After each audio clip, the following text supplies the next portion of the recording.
0%. Okay, but that's actually just not true according to IRS data. Comparatively. No. What? That is the percentages. Compared to what? Compared to what? Compared to the bottom 50%? No, compared to the bottom 50%. Bottom 50% only pays 1%. It's a lot more than what? Then they should? Yes. The bottom 50% shouldn't pay 1%?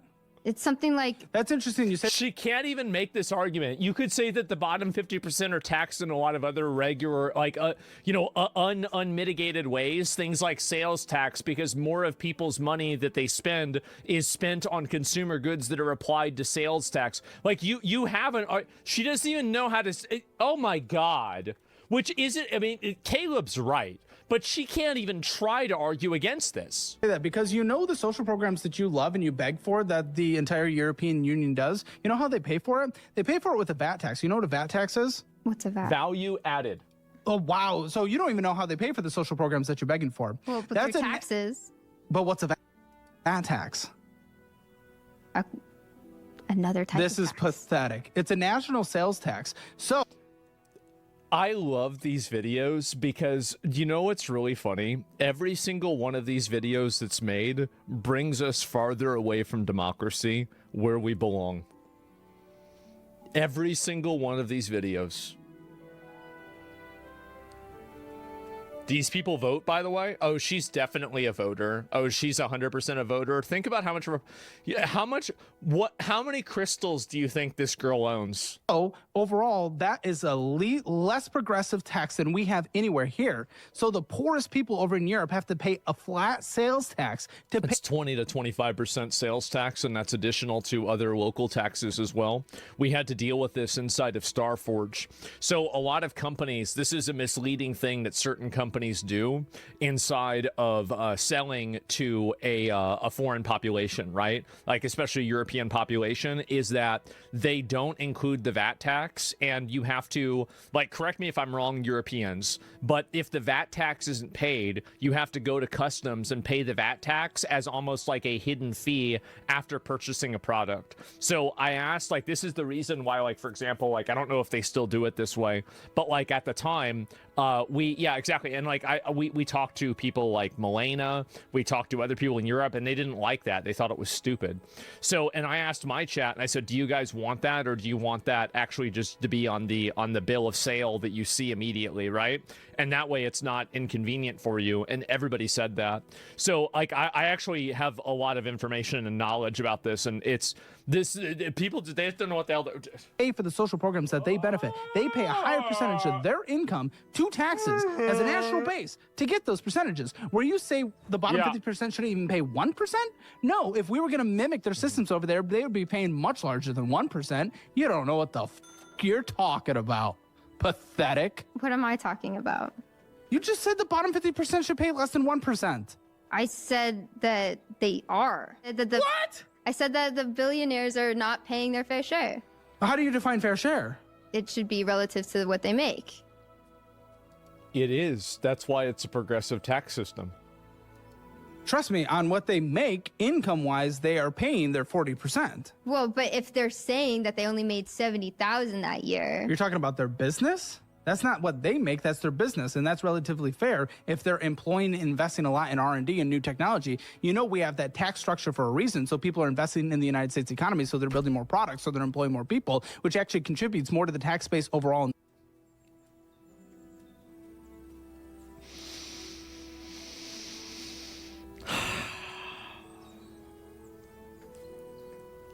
The end, because when they employ more people, that creates payroll taxes on both ends, and it actually creates more income tax on the people making over 6 figures. It actually provides more money overall, because if you collect all the money from all the billionaires in the world, we'd be able to fund our federal budget by what? 50, I think a half a year. So we create more taxes by creating those tax structures and employing more people. So when or unionize the top 10 ones. Okay. Okay. You just come in with a talking point. It's just like, what the what the was that? Nothing to do with the point I said. There was another clip with this girl. I wanted to show it on my stream. Some of these people are just so special. They're so special. Your parents named you that? My chosen family did. Oh boy. That's a term I've never heard before. It's Who'd cool. you choose to be a family? Whoa, What's in the that? queer community, yeah, you don't always get to maintain your most close relatives, your blood relatives. So, like, Well, you did they build. dismiss you? No. Well, it sounds like you maintain them. I do not speak with my parents. You chose. They did not choose. Their decisions have made our relationship what it is today. What did they choose? They chose extremism over their child. This is the kind of person that plays mixtape. This is the target audience for mixtape right here. This is it. Oh my god. Wow. Guys, the reason why I'm playing all of these videos is that I want to destroy the fantasy of democracy. I want to destroy it. I want to get rid of the idea of universal suffrage. I want you to see and fully understand how big of a problem this is. People have too many rights. The wrong people have too many rights, and the right people have too few rights. That's my goal. Okay, says the blue hair. Got it. Okay, which usually qualifies towards It's more teal. extreme people. Usually, what's their extremism? Their extremes are just not very minority inclusive, despite what they might say. Their actions say otherwise. What's their actions that are so extreme? They kill minorities? They're not helping them. Well, not helping's extreme? Don't they pay taxes? Like, if you're white, like, I mean, do we have to, I mean, I don't know if people are ready for this, though. If you look at racial demographics and net positive and net negative taxpayers, that's crazy. It sure is. Wow.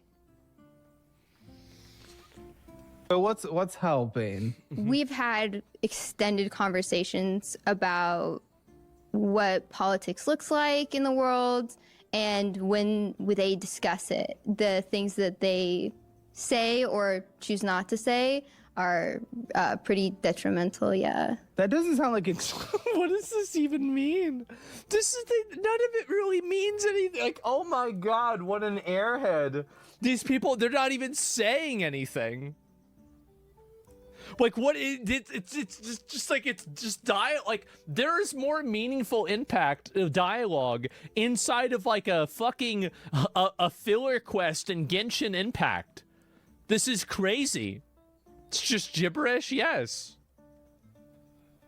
Extremism. You know what the word extremism means? Yeah. What do they do that's extreme? There was once upon a time when Kamala came out with Kamala, thank you. You're gonna get canceled for that. she was talking about how our current president wanted to have generals. Is this like is this like Voldemort? Are you Voldemorting Donald? No way you're doing that. Oh my god. More like dictators of old.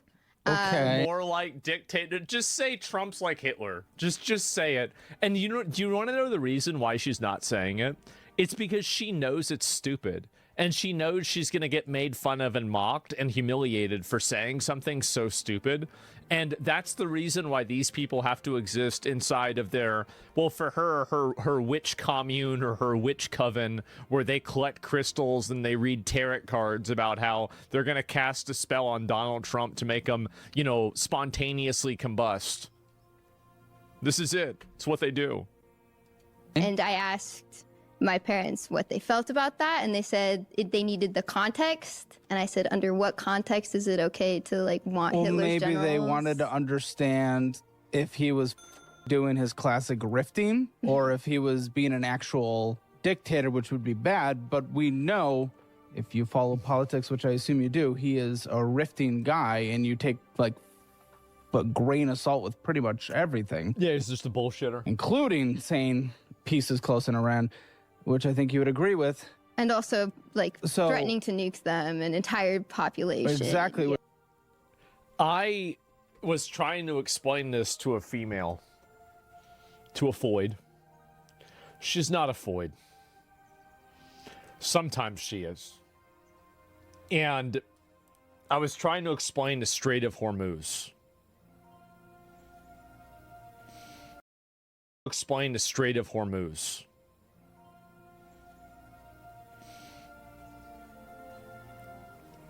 Didn't even know what the fuck it was. Didn't even know what the fuck it was. Like, I'm explaining this. I'm like, well, you see, okay, so there's like this area, right? And so, okay, so there's like Saudi Arabia, right? And it's like Qatar and like, you know, you see that. Okay, so on the other side, there's like Iran. And so for the last like 40, okay, so in 1979, okay, so there was a guy in France that like, okay, so this guy, remember the guy with the turban? Okay, it wasn't him, it was the guy before him. So then he's explaining it, and it was like, what about the gays and ruse? And I realized like halfway through, I was like, you know what? Let's talk about something else. Let's talk about something else. Let's get into another thing. And let me guess, yeah, talk about Love Island. Yeah, it's explaining Lord of the Rings. I know. And no, a lot of these girls, like, oh, one more.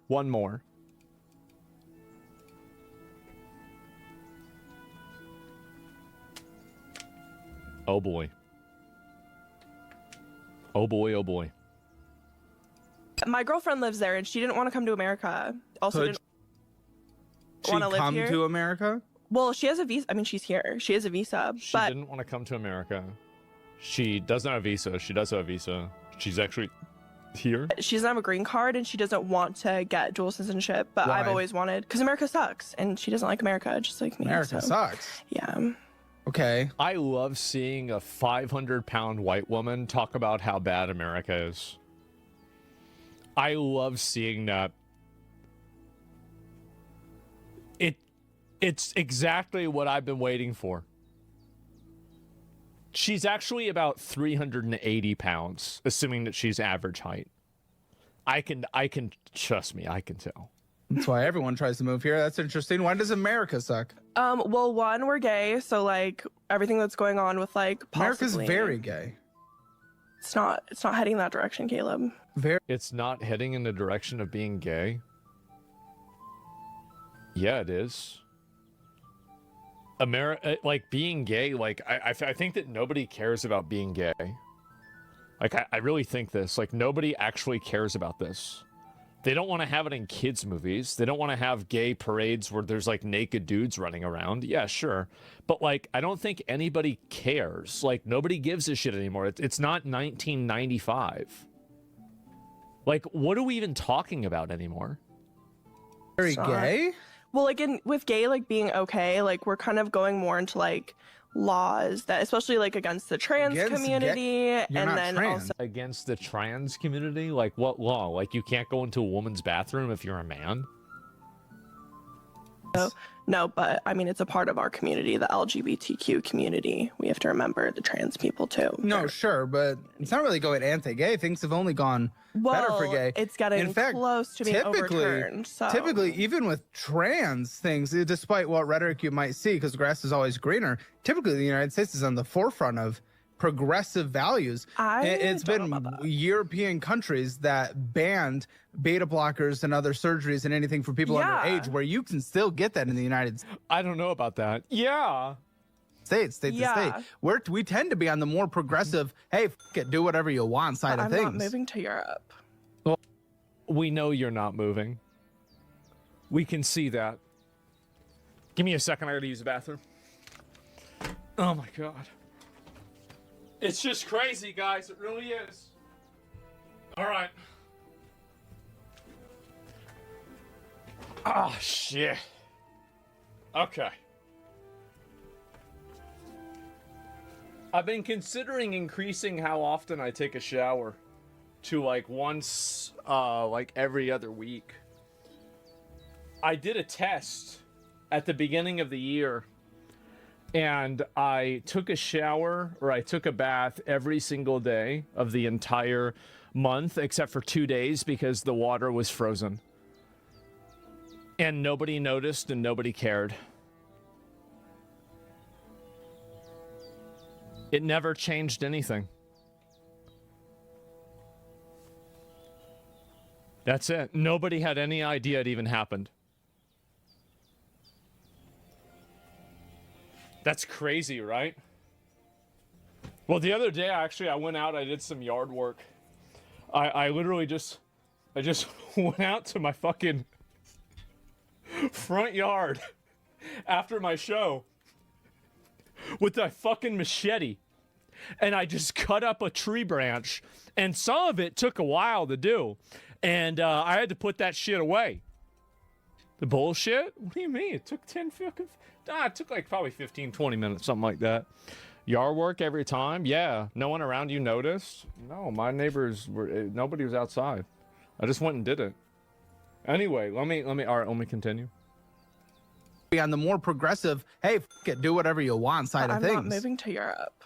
Yeah. Well, exactly. Mexico's I'm just saying, like getting more progressive, whereas we're kind of going back. And how does very traditionally Catholic Mexico think of trans people? Well, even though like sometimes there are people that have religious views, they're not like quite as like here we have the conservatives, which since they're more prominent, I feel like they're kind of ruining America. Prominent? Well, they won the last election. Yeah. Will they win the midterms? Typically not. People Probably that usually not. are the No. sitting majority don't usually win in the midterms. Trump hasn't brought home the bacon. He hasn't brought home the bacon. He hasn't done the things that people voted for him to do. He's brought home some bacon, but I wanted the whole pack. But either way, even Republicans tend to not really have issue with gay people these days. Trans, No. very hot topic for Well, sure. I feel like a lot of the Republicans do have a problem with gay people, but in Mexico, like I feel more safe like being gay, holding hands with my girlfriend, even in like a small town. Will gangs not than I kill do you for here. being gay in Mexico? No. Really? No, absolutely not. 100% no. Gangs are not against people being gay. The whole like thing with like the cartel, you're only gonna end up in deep shit with them if you go looking for deep shit. So if you're an idiot, yeah. But if you're not stupid, you're not gonna get killed. I don't know. I feel safe. You know, usually where I hear like you can get killed, typically You can isn't a get street. killed here for being gay, Caleb.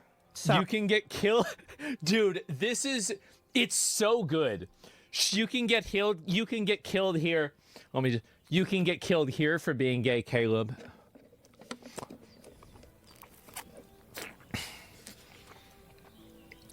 Makes me so fucking mad. I hate him. I hate him. I hate him. I hate him. I hate him. I hate him. I hate him. Oh, I hate him. I hate him. Oh my god. And how often does that happen? happens. Very often? Please tell me. Give me a recent case. Well, there's the Sam Nordquist that happened in the last year, and then there was also a trans woman who was killed recently here, but I haven't done like a bunch of research. I just Was saw she it on killed for TikTok. being trans, or was she killed because people die? People do die. Well, Sam Nordquist, I don't know a lot about her story, but Sam Nordquist, he was killed for being trans. Gallup, May 2025, just under 70% in the United States support gay marriage. Mexico, just about 60%. Well, I don't know. I feel safer in Mexico. Feel. And yeah, That's I mean, I've interesting. never had an issue, and I've had like a lot of people be homophobic here in America. And I come from like a Christian conservative family, so. Well, maybe it's that and not the country. Yeah. But also, like, I don't know, I would never raise kids in America, and I've never wanted to like live here permanently. So I'm very excited. Thank God.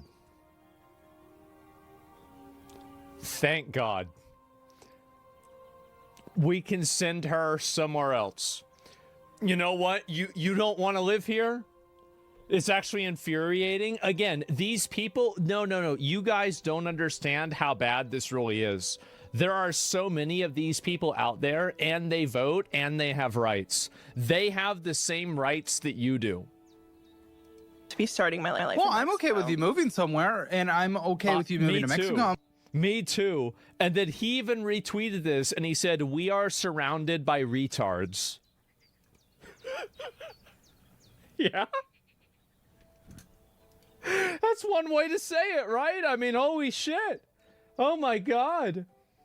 This is just insane. I don't even know what to say about this, man. These people are out of their fucking mind.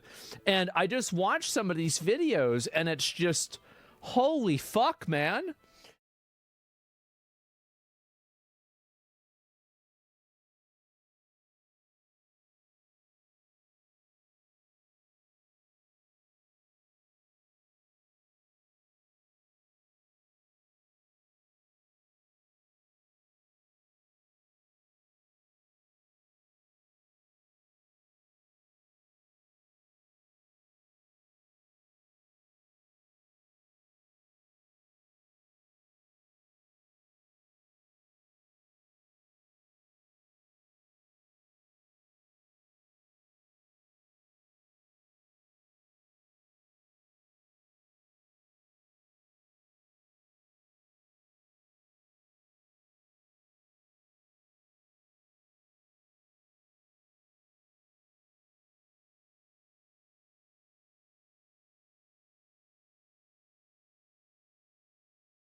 I watched a body cam the other day on stream and I still think about it and make references to it. Even though it wasn't like the craziest body cam ever, the protagonist was like if you tried to create Alex Jones in a lab just off of the cliff notes.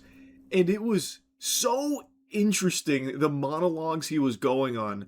And I've been so back and forth on like what caused it, because at the time I thought maybe like drug related, which they did find like pills on his person, but I don't think the pills would cause that, or if it was like an actual mental health issue. But when I tried to look into this guy, it doesn't seem like that's really the case.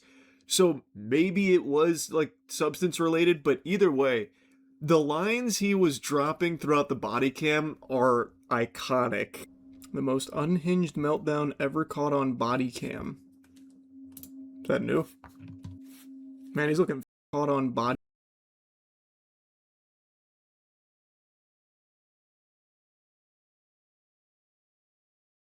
cam.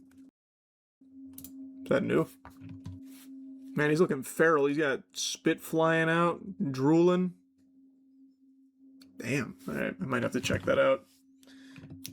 But that made me have to take a shit, so I'll be right back. Spineless motherfucker! He's got a cool voice.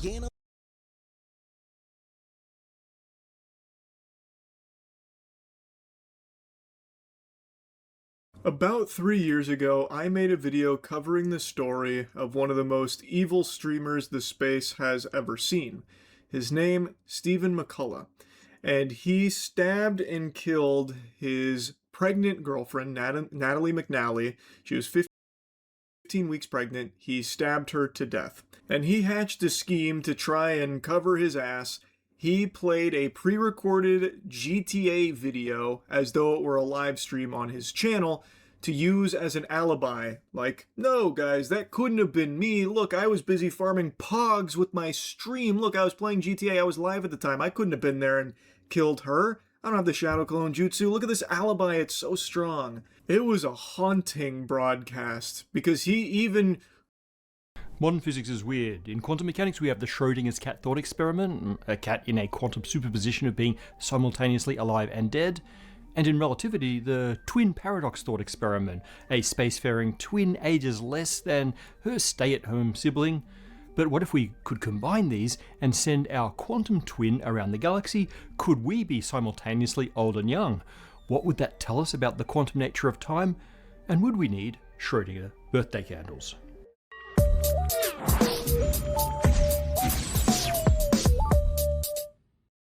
Before we get started, a couple of quick announcements. First, we have some new data. Liking and commenting really does help get the episodes shared. So, please do both of those things. And we've also learned that the number one reason that people support us on Patreon isn't actually the perks. It's simply to support the Spacetime community and the work that we do. So, for those of you who do support, thank you so much. But don't get me wrong, there are perks, and they're good. There's a link in the description if you'd like to join. This really would be a huge help. This month marks an incredible milestone. 50 years since humanity first landed on Mars. On the 20th of July 1976, Viking 1 became the first spacecraft to successfully touch down. To celebrate, we've created a limited edition... You can explain why you went Zorks? His highest damage. I think Tabai and Murtras are both bait shoes. I mean, look at the Lysandra, for example. She went Tabai. Does this, what is she building? But either way, Tabai is so bait on champions that aren't bruisers. Burst champions do not work well with tankiness. Aurelia is a burst champion when I play her AP, so tankiness doesn't make sense. Tankiness, Tabais and Murtras is only good on bruisers or ADCs, because they last, the longer they last in a fight, the more damage they deal, they ramp up in a fight. When you play stuff like AD Sion, Gragas, or AP Aurelia, you're only playing burst. So then getting tanky doesn't make sense, because you're only getting your combo off, and then you're useless after that. And I think CDR boots, same purpose. I'm just getting my damage off one time. I'm not looking for multiple rotations of spells. I only want to do one rotation of spell with AP Aurelia. And then these are the best boots. I know my W is physical damage, but they're still the best boots. I think the Omnivamp boots are bait always. Any chance you can explain why you went Zorks? His highest damage. I think Tabai and Murtras are both bait shoes. I mean, look at the Lysandra, for example. She went Tabai. Does this, like, what is she building? But either way, like, Tabai is so bait on champions that aren't bruisers. Burst champions do not work well with tankiness. 50 Years on Mars collection featuring the iconic Viking 1 lander as a UV glow t-shirt and hoodie. We also have a new desktop and gaming mat that shows the actual location of every Mars lander. If Mars exploration has inspired you as much as it's inspired us, check it out at the Spacetime merch store. Now, onto the episode. Time is both the most intuitive and the most mysterious feature of the universe. It seems fundamental and unavoidable, but physicists and philosophers have argued over its true nature forever. Even our best modern theories of physics don't agree. In our strangest modern theory, quantum mechanics, time is surprisingly straightforward. It appears in the Schrödinger equation as a well-defined parameter that moves at the same rate for all particles, even if those particles have all the other sorts of quantum weirdness. That's just as it is in good old Newtonian physics, where time is a global parameter that ticks the same for everyone and everyone agrees on a singular now. But in relativity, time isn't global, it's local. The rate of its passage depends on the relative location and speed of a clock compared to whoever's watching the clock. Even the definitions of past, present, and future get warped in relativity. That leads to strange scenarios like the twin paradox, where one twin goes on a quick space adventure at close to the speed of light and returns to find her stay-at-home sibling has been worried sick for decades. An essential step in our quest for a unified picture of reality is to bring together quantum mechanics and the full relativity theory, general relativity. At a bare minimum, that means they need to agree on what time is. In relativity, there's a beautiful symmetry between the nature of time and the nature of space, but in the quantum, time remains special somehow. For example, a quantum object could occupy two places or travel two paths at once, like in the double-slit experiment, but can a quantum object occupy two times at once, or have two different ages at the same time? We really don't know how to make time quantum. Well, one thing we can try is to explore the strange relativistic effects of time on truly quantum systems. Maybe something like a quantum twin paradox. But what does that even mean? One approach might be to take two different quantum particles and send them on different routes, with different speeds and or different positions in a gravitational field, and then see how they age differently. In fact, this has been done already with incredible precision. The quantum particles in question are the cores of atomic clocks. I'll come back to exactly how those work later, because they may be the key to this whole thing. The first twin paradox-like experiment, the 1971 Hafele-Keating experiment, involved sending an atomic clock on a plane around the world and comparing it to one that stayed at home. Time on the travelling clock slowed due to relative speed, we'll call that motional time dilation, but time sped up due to its increased distance from Earth's core, and that's called gravitational time dilation. The resulting difference was exactly as predicted by Einstein's relativity theory. By the way, relativistic time dilation had already been measured decades earlier using muons and other unstable particles, but the Hafele-Keating experiment showed it directly with atomic clocks. Modern atomic clocks are now so precise that motional time dilation can in principle be observed by taking an atomic clock for a walk, and gravitational time dilation is measurable by moving an atomic clock up by centimeters. As fascinating as these experiments are, they aren't measuring anything truly quantum about time, even if the mechanism at the heart of the clock is quantum. Really, these are just precision measurements of a purely relativistic version of the twin paradox. What we really want to do is some sort of quantum twin paradox. Now, the quintessential weirdness of quantum mechanics is superposition, the fact that quantum systems can occupy multiple states simultaneously.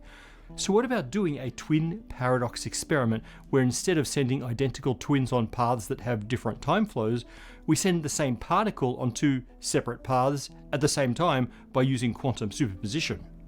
Well, that sounds like the double slit experiment, but with time dilation. In the double slit experiment, the wave function of a single particle travels through two slits, recombining on the other side to be detected as a single particle again at a screen. Although each particle is detected at a single point, successive particles build up an interference pattern that reflects a wave-like passage through both slits. The interpretation is that each particle travels through both slits as a probability wave and is more likely to be detected where the two components of this wave function stack or are in phase. In general, clean double-slit interference is observed when there are strong phase correlations between two paths. A disruption of that phase correlation blurs and ultimately erases the interference pattern. Curiously, the elimination of double-slit interference seems to precisely track how much knowledge we could gain about which path the particle took. If a measurement is strong enough to tell you with certainty which path was travelled, it also scrambles phase information and eliminates the interference pattern. If the measurement is weaker and leaves uncertainty as to the path, then the interference pattern will be blurred rather than destroyed. So, what happens if one of the double-slit paths experiences a different amount of time? For example, we could orient the experiment so the paths have different altitudes, so gravitational time dilation slows the clock of the lower path relative to the upper. The easiest way to do this is to use a Mach-Zehnder interferometer, an MZI, rather than the classic double-slit experiment. In this version, a source of particles is split into two paths by a beam splitter, and then the two paths are brought back together and scrambled by a second beam splitter. The interference pattern is observed in the relative probabilities of the particle being seen in each of the final detectors. Those probabilities shift with any phase shift of the particles along the paths. And if we do something along those paths to determine which path was taken, interference fades or vanishes, just like with our regular double-slit experiment. So what if the MZI paths are at different altitudes? Particles should accrue more age on the upper path compared to the lower path. Measuring the age of the particle should tell us which path it took, which should, in principle, destroy the interference pattern. So this requires incredible precision, but it's simple enough as an experiment that we actually did it half a century ago. Back in the 70s, the Colella-Overhauser-Werner, or COW experiment, sent neutrons through an MZI-style interferometer and found that neutrons taking the elevated path showed a phase shift that you would expect from the tiny speed up of time at their higher altitude. On the surface, this feels like it can only be explained with both quantum mechanics and general relativity, bringing us closer to a union between the two. And maybe that's right, but this isn't a slam dunk. It turns out that this effect can be perfectly well described with quantum mechanics plus good old Newtonian gravity. If we treat gravity as a simple force rather than some timey-wimey thing, then we find that the force induces exactly the same phase shift in the neutrons. The effect has been called the gravitational Aharonov-Bohm effect, where the regular Aharonov-Bohm effect is the same thing but for an electromagnetic field. So, yeah, relative particle phase shift can track relative time, and the COW experiment is consistent with seeing a superposition of gravitational time dilation this way, but the interpretation is a bit muddy. To really say for sure that we've observed a superposition of different time flows, we need something closer to an internal clock for our particle rather than a simple phase. And that's exactly what Magdalena Zeik and company has proposed in a paper 15 years ago. Actually, they proposed something a bit simpler, an internal quantum pendulum rather than the full quantum clock. More precisely, a superposition of two internal energy states whose relative quantum phase evolves predictably. They proposed that if gravitational time dilation changes time flow of our two paths at different heights, then the tick-tocking of this quantum pendulum will get out of sync for the superposition components of a particle travelling the two paths. Each component should build up an internal memory of the path it took, recorded on its flow of time that it measured. So when those components are brought back together, they would know which path they took. Now, if you remember from the double-slit experiment, any path information disrupts the appearance of an interference pattern. Such a disruption in this case could be taken as evidence of a superposition of different particle ages. the two superposed clocks got out of sync, so they have a record of the path taken and so can no longer interfere perfectly. On the other hand, if no change is seen in the interference pattern, then there's no path information, and it must be that the clocks remained in sync. That might indicate that both wave function components were ticking to the same global clock. In practice, this quantum pendulum gives an imperfect measure of the time, and so an imperfect determination of the path travelled. The result is a blurred interference pattern.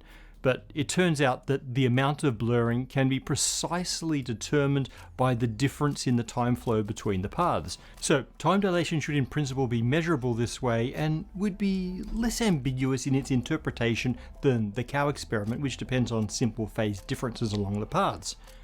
On the other hand, some have argued that even the internal quantum clock of a Zeiss-type experiment can be interpreted in terms of the phase of those internal degrees of freedom. So I don't know, maybe there's no way to disentangle the interpretations of phase decoherence versus time dilation as a witch path marker, in which case maybe the cow experiment got it right 50 years ago. The Zeiss et al. Paper was 15 years ago, and no one has managed to actually pull it off yet. To be fair, it's a very hard experiment to do, and although there are many clever ideas as to how, we haven't managed to maintain quantum coherence on paths separated by enough height with enough length for a measurable relative time difference to build up. Hopefully that experiment will come along. But actually, we may not need it. There's a much easier way to measure a quantum superposition of time in an actual quantum clock. In September last year, a new paper came out by Gabriel Sorci and colleagues in Igor Pikovsky's group, together with experimental teams at the National Institute for Standards and Technology, NIST, and Colorado State. The idea brings us back full circle to the atomic clock that we started with. The experiment proposed by the Zeiss team used only the heart of the atomic clock, a sort of quantum pendulum, more technically a quantum oscillator. But every clock in history has the same basic anatomy, an oscillator and something to count the oscillations, like the pendulum of a grandfather clock and the gear system to tick over with each swing. Now, nature gives us a very precise pendulum, the electron transition inside an atom, which in some cases can oscillate between two states with near perfect regularity.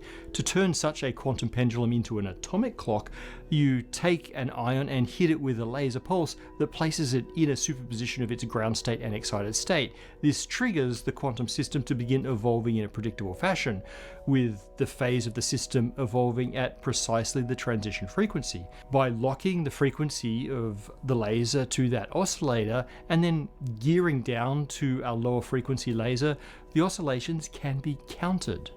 The resulting clock can be so precise that it loses less than a second in precision over the entire age of the universe. The reason that no one has sent a full atomic clock through a full double slit or MZI experiment is that we haven't figured out how to create a quantum superposition of different spatial paths for such complex systems. But there's another way to create a superposition of different rates of time flow without the spatial separation. Now, we've been talking about gravitational time dilation. Time ticks slower when you're deeper in gravitational fields. But remember that there's also motional time dilation due to relative speed. Now, that doesn't sound immediately useful if you try to put an object in a superposition of two different speeds, moving in a straight line, then one will outpace the other and end up in a different spatial trajectory, which we just figured out is hard to do for an atomic clock. But the idea of Sorci et al. Is to put the quantum oscillator in a superposition of different internal motional states. Take an atom with an electron that can move between energy levels in a way that makes it a good atomic clock. That atom can have a net charge, then it's an ion, and that means it can be trapped in an electric or magnetic field. Then it can be made to vibrate back and forth in that EM trap. Its motional states are also quantized. It can be moving back and forth with specific frequencies. The higher the frequency, the faster the motion, and so in principle, the more relativistic time dilation. The critical thing here is that if these motional states are really quantum, then the ion can be in a quantum superposition of moving slower and faster at the same time. Without any time dilation, this superposition state would be stable and lead to a regular oscillation in the interference between the states, which is measured by the laser. But with motional time dilation, the superposition of speeds means also a superposition of rates of time flow. The faster motional state accrues time slower than the slower motional state, and so they become increasingly distinguished from each other. The regular interference pattern is disrupted, and this is picked up by the coupled laser. In this proposal, the superposition of speeds of the trapped ion take the place of the superposition of paths in the various interferometer experiments. But the powerful thing here is that no large spatial separations are needed. A downside is this is a purely special relativistic effect, and gravity is irrelevant, so it's not the quantum general relativity link that everyone is desperate for. There's also debate about how to interpret the math of this proposal. Is the flow of time really changing due to motion, or is the motion changing the internal mass of the system, which in turn affects the evolution of that motion? Whatever the interpretational limitations, being able to actually do an experiment counts for a lot, and according to the Sorchi paper, we do have the measurement precision to do this experiment now. For example, for an aluminium ion clock, the time shift is of order a few parts in 10 billion, but the best NIST ion clocks now do have the precision to measure that discrepancy. This means that soon quantum mechanics may have to give up its single clock ticking in the background and instead treat time as a quantum property of each branch of the wave function, just as the double slit experiment does with space. One step closer to a unified quantum description of space-time.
Physicists have been arguing about dark matter for almost a century.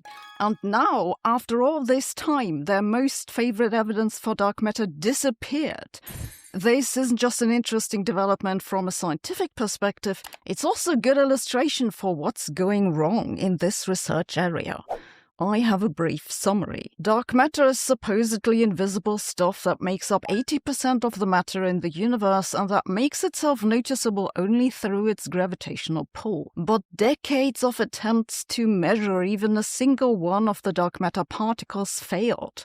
The alternative explanation for the observations is that Einstein's theory of gravity is wrong and must be replaced by a different theory, which is called modified gravity. Astrophysicists have invented dark matter to explain multiple observations that just don't fit to Einstein's theory. Galaxies rotate too fast, galaxy clusters move too fast, gravitational lenses are too strong, structures form too quickly, and so on. But their proudest piece of evidence has been the bullet cluster. The bullet cluster is a collision of two big galaxy clusters about 3.7 billion light years away from us in the constellation Carina. The reason the bullet cluster is so interesting is that we have two different ways to measure it. The one is a measurement of electromagnetic radiation in the X-ray range. From this, one can infer the distribution of hot gas in the clusters. This is shown in red in this image, overlaid over the visible light from the galaxies. The other observation is the distribution of all gravitating mass inferred from gravitational lensing. This is shown in blue in this image. You can clearly see that the total gravitating mass seems to be elsewhere than the hot gas of the cluster. Astrophysicists interpret this to say that these two galaxy clusters passed through each other like this, and there is a component of each cluster's mass that just passed through the other cluster. It's dark and basically collisionless, that's the dark matter. The normal matter, on the other hand, did collide and was slowed down in this process. The bullet cluster is relevant because not only do astrophysicists claim that it's evidence for dark matter, they also claim that it's evidence against the alternative, modified Newtonian dynamics, MOND for short. This is because in MOND one changes the way that matter creates a gravitational pull.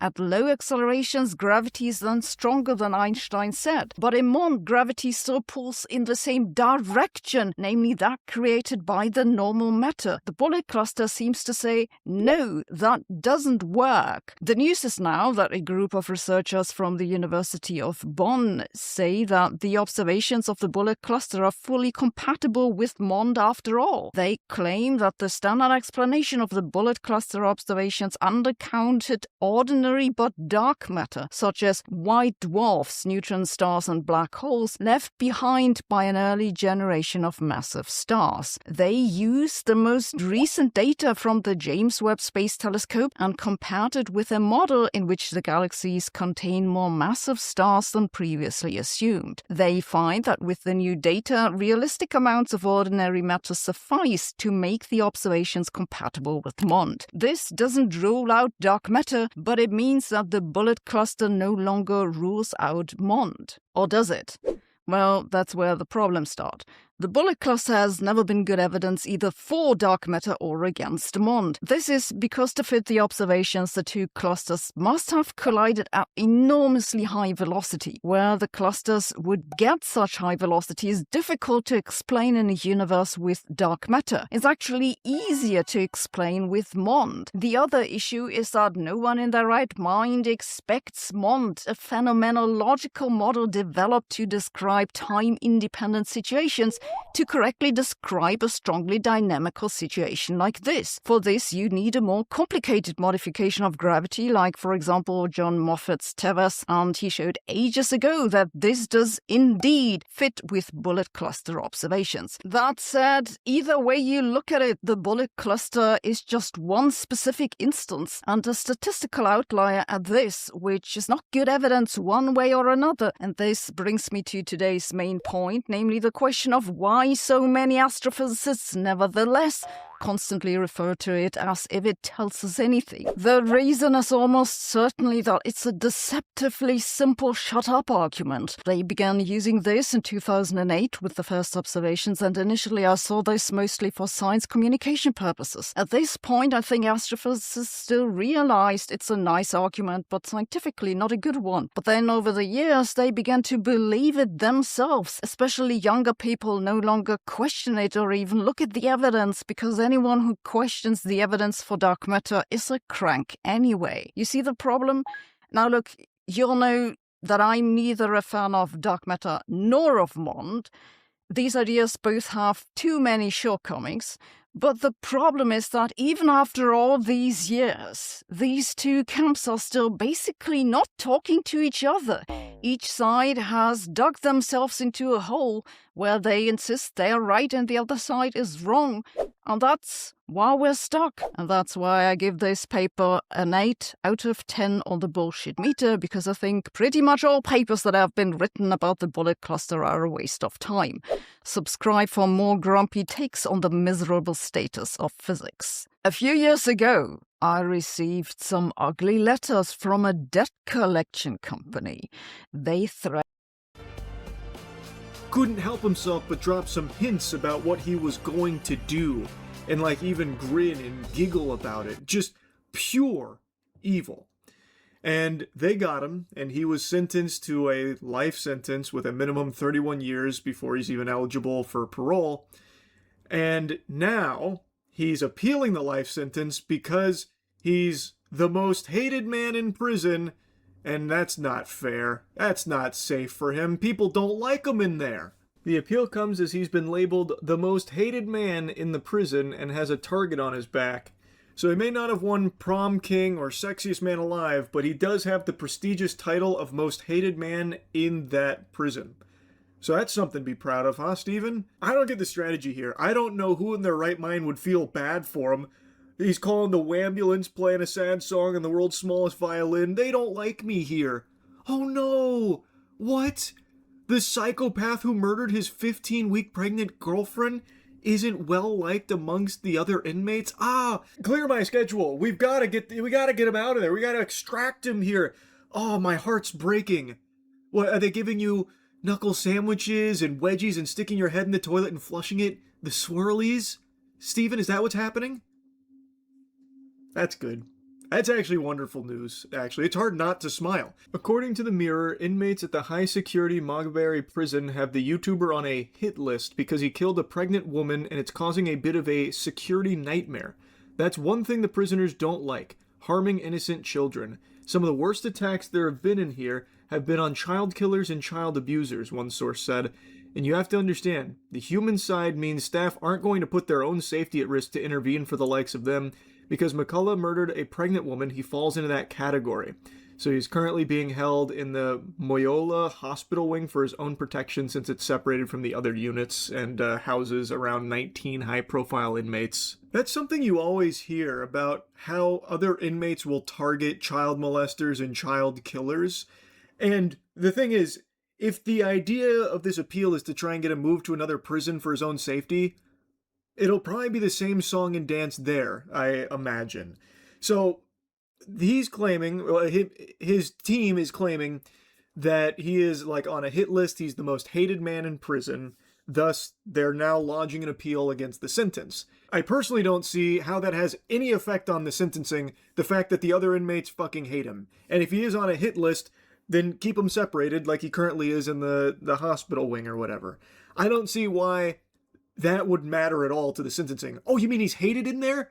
The evil, pregnant woman murdering psychopath, Stephen McCullough, they don't like him there. Oh no.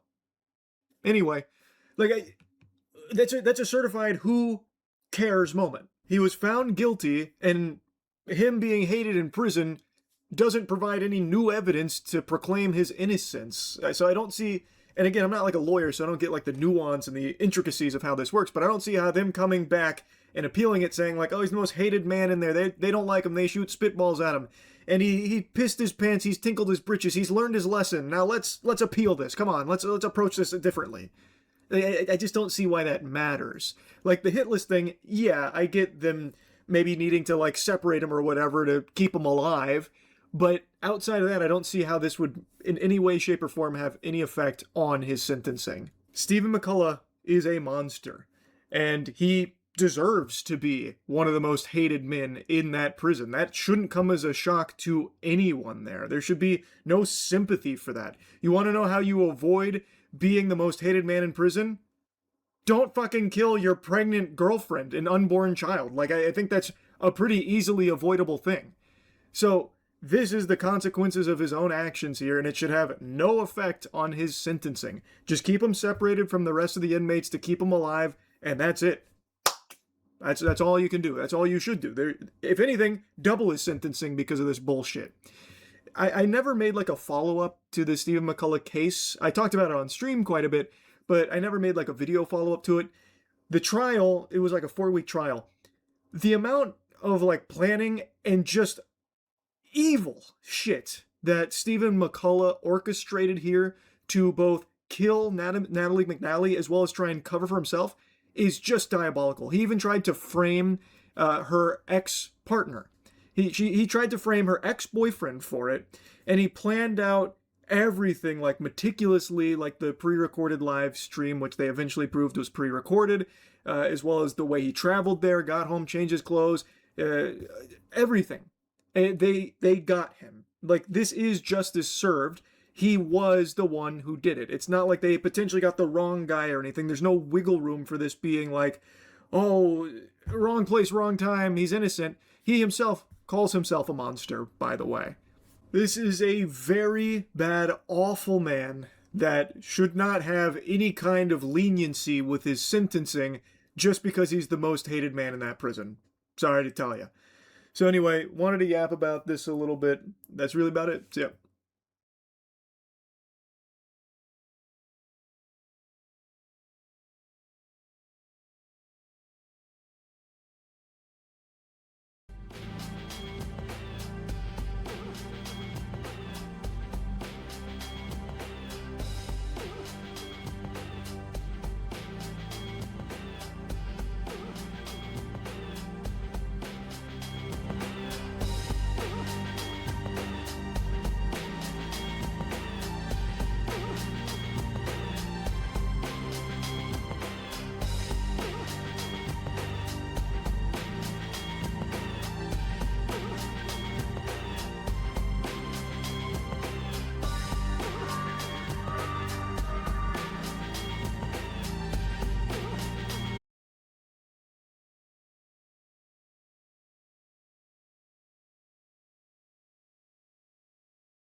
Tell, and all of the lore, which has now made it across my desk, shared with me now, and it is a fascinating and foul tale.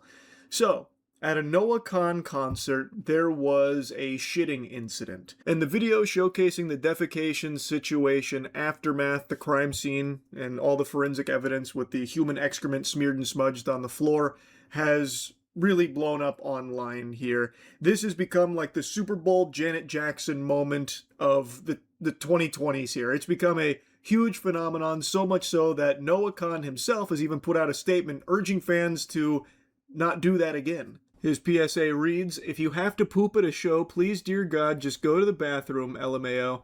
I've pooped my pants as much as the next 29-year-old, but you guys gotta understand, there's a venue worker out there with a 1,000-yard stare after dealing with that."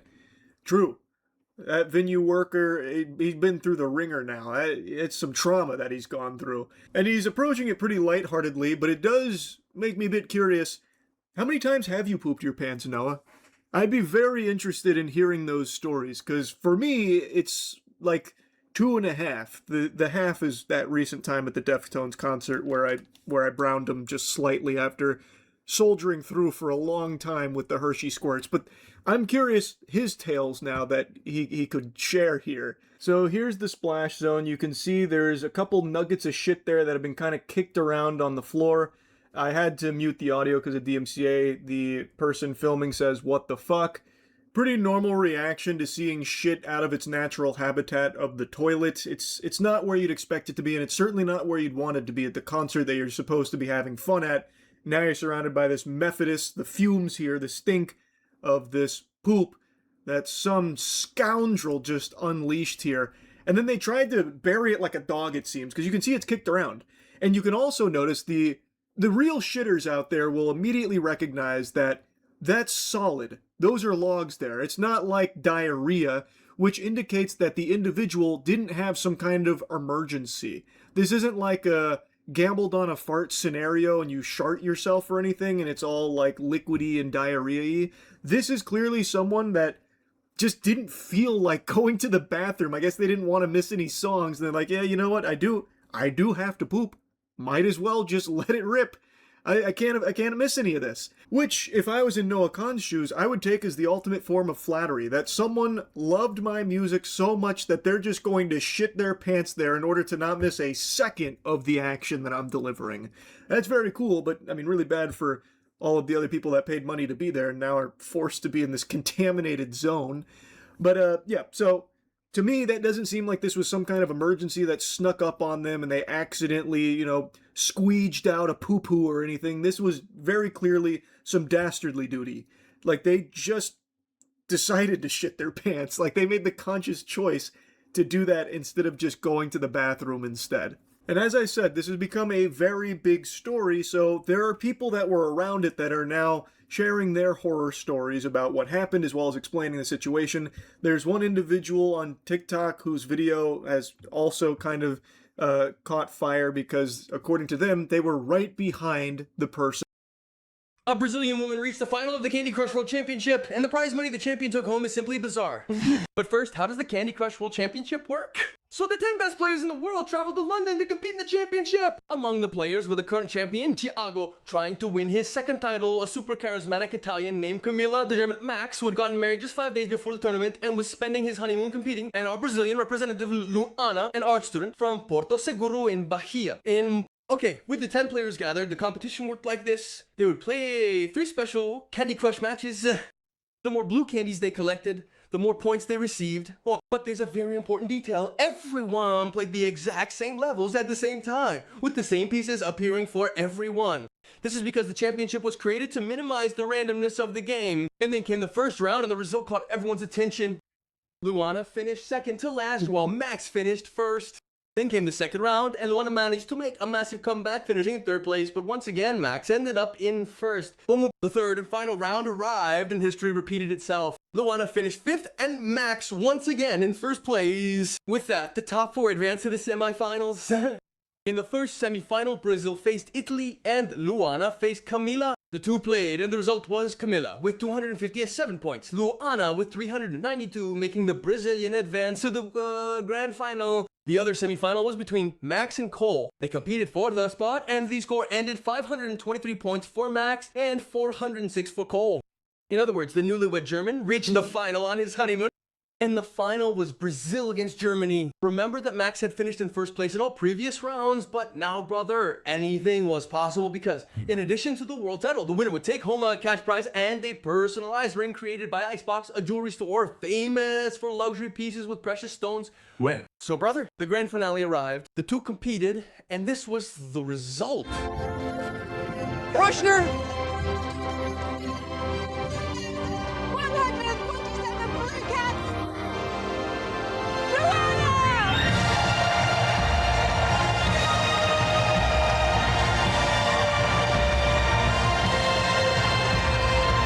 The Brazilian Luana took home the world title, winning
person that did that. A little dark, I understand. I apologize. This is my first ever time filming a TikTok, so take it easy on me.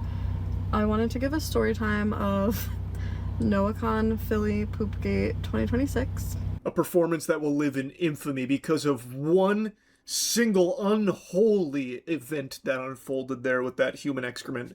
So, there's no way to like fully verify if she's being truthful here or just trying to capitalize off the virality of the story. This could very well be made up, but a lot of what she's saying does kind of get echoed from other people that are expressing similar experience with the supposed individual who did this.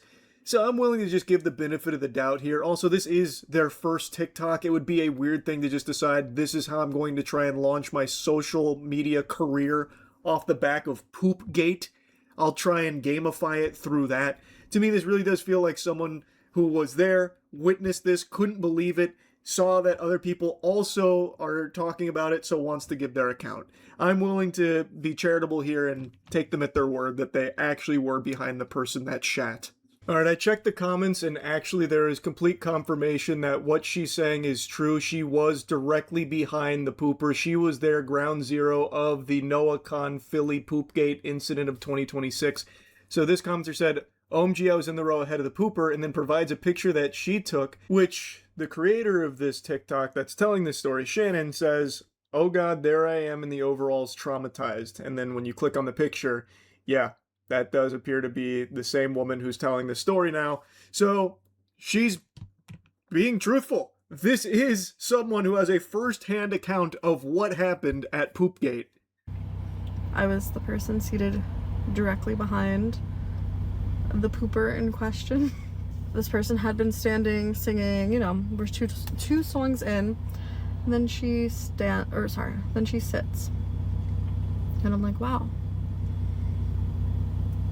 The look on her face was just very, emotional. We've all been there with the bubble guts. You do get distressed, even emotional. I've shed tears before, I'm sure we all have. And what she's describing here sounds about par for the course there, but typically with bubble guts, it's diarrhea. Very rarely do you get, like, solid chunks like this woman blew out of her ass.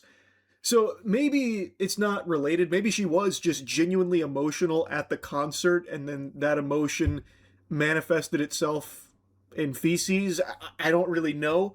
But, like, I just feel if it was truly, like, a bubble guts emergency, it wouldn't have looked like that. And then she reaches behind her, begins to shake out the shorts.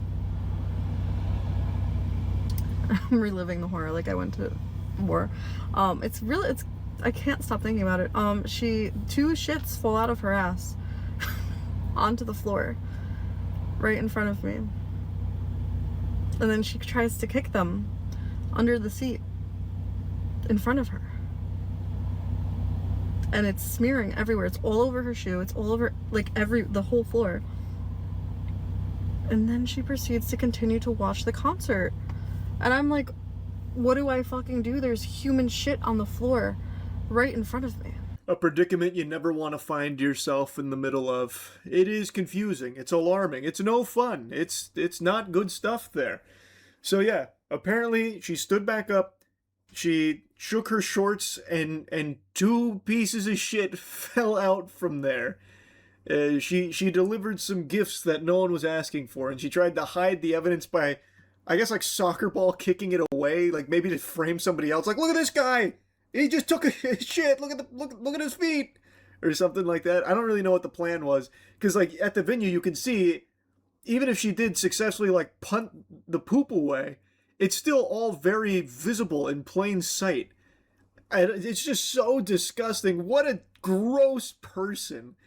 Like, I can't even fathom. Like, if it was an emergency, like something that they couldn't help, or, you know, like maybe they had some kind of bowel issue or something, that's one thing. But this just feels like they didn't want to miss any songs to go to the bathroom, so fuck everyone else, they're just gonna poop. I guess I'll go to security, you know? So I go to the security guard and I'm just like, hey. And they were very, like, in the middle of an intense conversation. So kind of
annoyed that I'm interrupting, but I was like, someone chat. And he was like, you've got to be kidding me. And I'm like, no, I am not. Unfortunately, someone took a human shit on the floor. It smelled the entire time. And then they went up to her and they were like, hey, can you go to... And she was like, I know! And then she left and never came back. So she alerted security to what happened there. They went up and had a conversation with her where apparently she, yelled, I know, back to them. And then wasn't seen again. I guess Fee-Fi Fo-Fummed her way to the bathroom and apparently wasn't seen again. Didn't return back to the spot there, the scene of the crime. I don't know if that's because it was like embarrassment, like just decided, you know what, that's a wrap for tonight. That's curtains for tonight. We'll call it there. Or if she got kicked out by the venue for doing that. That's also very possible as well. Do I think it was a medical emergency? I am not qualified to say, obviously, but like I don't feel it was, because she really kind of like, it looked like, she shat on the chair, like she looked like she was, pushing, straining, and then got up and, knew what happened. And then instead of, at that point, say you did shit yourself, right? At the point you feel it in the pants, maybe then go to the bathroom and like do that over the toilet. I still think from the jump you should have probably went to the bathroom, but That's a good point. She didn't like shit herself while standing up or anything, like caught by surprise. Apparently she did it while straining to do so on the chair, so like actively pushing it out of her bowels. Like that doesn't sound like an emergency in that case. And another good point is, if it was an accident, like a big emergency, a whoopsie-daisy, why would she shake it out there? Why wouldn't she try and do the waddle to the bathroom type of thing, keep it locked in the trouser sarcophagus, and then shake it out over the toilet, which I imagine most people who shit their pants would have done. It does seem intentional to just not miss a song, which is crazy. That's nuts if that actually is the case. And it does seem to be what it is, based on the available evidence here. Again, it's not 100% confirmed or anything that that's what it was, but that's what it seems like. Either way, wild story here. Poopgate was fascinating to dive into here. Anyway, that's really about it. Yeah.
recently cleaned out my wardrobe, getting rid of some older shirts, which allowed for shirts I hadn't seen in years to make it into my rotation, into the Megamix. So now I'm cycling through some wackier shirts, leading to this, a light blue tee. I'm looking like a prime soccer player right now. I haven't worn this color shirt since I was in elementary school, licking a lollipop and flicking my propeller hat. And who knows what other treasures and treats await in these newly unearthed shirts that have been promoted to the big leagues here from the fucking G League. So anyway, whimsical shirt aside, what I want to yap about is actually pretty degenerate. It's not quirky by any means, I would say. I actually already yapped about this on the Skill Check channel earlier. It's in regards to my cardboard heroin addiction. I had been ripping Lord of the Rings Special Edition collector's boxes pretty much daily on Skill Check for the last, week and some change. And now the Fire Nation's attacked. Everything has changed here. And it's in large part because I was doing these openings. So the Lord of the Rings Special Edition boxes are a set that I really enjoy, but it's a very expensive set. I had 5 boxes that I bought a couple years ago when they were still pretty close to MSRP, and actually this was a set that a lot of people didn't even want and had trouble even selling to people, so it kind of flew under the radar for the longest time, but over time it ballooned into a really expensive one. So when I started opening these, they were sitting at around $4,500 a box. That's a pretty penny. That's a ton of fucking clams. So obviously there wasn't a ferocious appetite with people beating down the doors, climbing all over each other like it's World War Z, to be spending $4,500 per box of Lord of the Rings Special Edition. But I have something that's known as a mental illness, but I view it as more of like an addiction blessing. You see, Darman fam, my caveman brain loves shininess, and boy howdy did this set have a lot of shininess to it. But under no circumstances was this ever even worth $4,500. It's not. No, what you can pull from this set doesn't even come close to that value unless you hit a serialized lottery winning card. It's just, it was already way overpriced, but I really wanted to do something special with it because I really like the set. I had decided that I wanted to go on this long quest to keep ripping these boxes until I hit any serialized card from it. A serialized card is a card where there is only a set amount of that card ever made. So in the case of this series, there were a handful of cards that could be serialized, X out of 100. And my goal was to keep opening these boxes until I found a single one, no matter what it was. And it's been an extremely enjoyable time. And I've made some incredible friends along the way, like my buddy Treebeard, this fucking zooted goober here, looking like the Globgogabgola. I have pulled this many Treebeards. He's not a very, valuable card or anything, but this fucking maniac appears in, every single box I've opened. He's like the box ghost, just an unwanted cameo villain that I can't shake, and at this point, he's Stockholm Syndrome to me. And then the most despicable scourge on the planet is Hugh the Entwood. This is a poster card, Hugh the Entwood. It's the actual worst one in the set, and I've pulled so many of it, and every time my heart sinks into my ass. It hurts. But these are now cherished memories of mine. Even Hugh the Entwood, which is basically just a fucking terrorist in a box here. Throughout opening these cards, these boxes, I've had so much fun doing so, and I think the series has slapped. But what I didn't realize and what I didn't anticipate happening is that by opening so many of these boxes, it had a direct effect on the market. Like I said, when I started buying these, they were between $3,500 and $4,500 is what I paid for about 10 of them. And now the lowest listing you can find online is $12,000. That's not normal. That's not something that organically happened naturally due to the standard things that would drive a price increase, like more demand for it from a bunch of people that want to get the cards or something. Because right now, I don't think there's a ton of people that were really looking to spend thousands upon thousands of dollars on these boxes to open them. Kind of be very silly if there was. It's really just me doing it, taking a huge fucking net loss right on the chin because I like opening them and I think the content's really fun and hype. But I don't think there's been a huge change in the amount of people that are looking to do the same thing, like open the cards. I don't think there's this ferocious appetite now to buy and open them. I imagine there's a lot of people now that are buying the cards to squat on them because the scarcity, there's not a ton of them, so now they want to hold it for next 5 or 10 years. But I think the main bulk of what this is coming from is people that are looking to try and make a quick profit flipping it to me. And the reason I think that is because a few of them have reached out to try and do that.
Very same thing, that exact strategy. There are people that are buying it at like over the last 24 hours, there are a few people that bought it like 7,000, 8,000, 9,000, and then sent me an email to try and flip what they had just purchased from TCG Player to me for 12,000.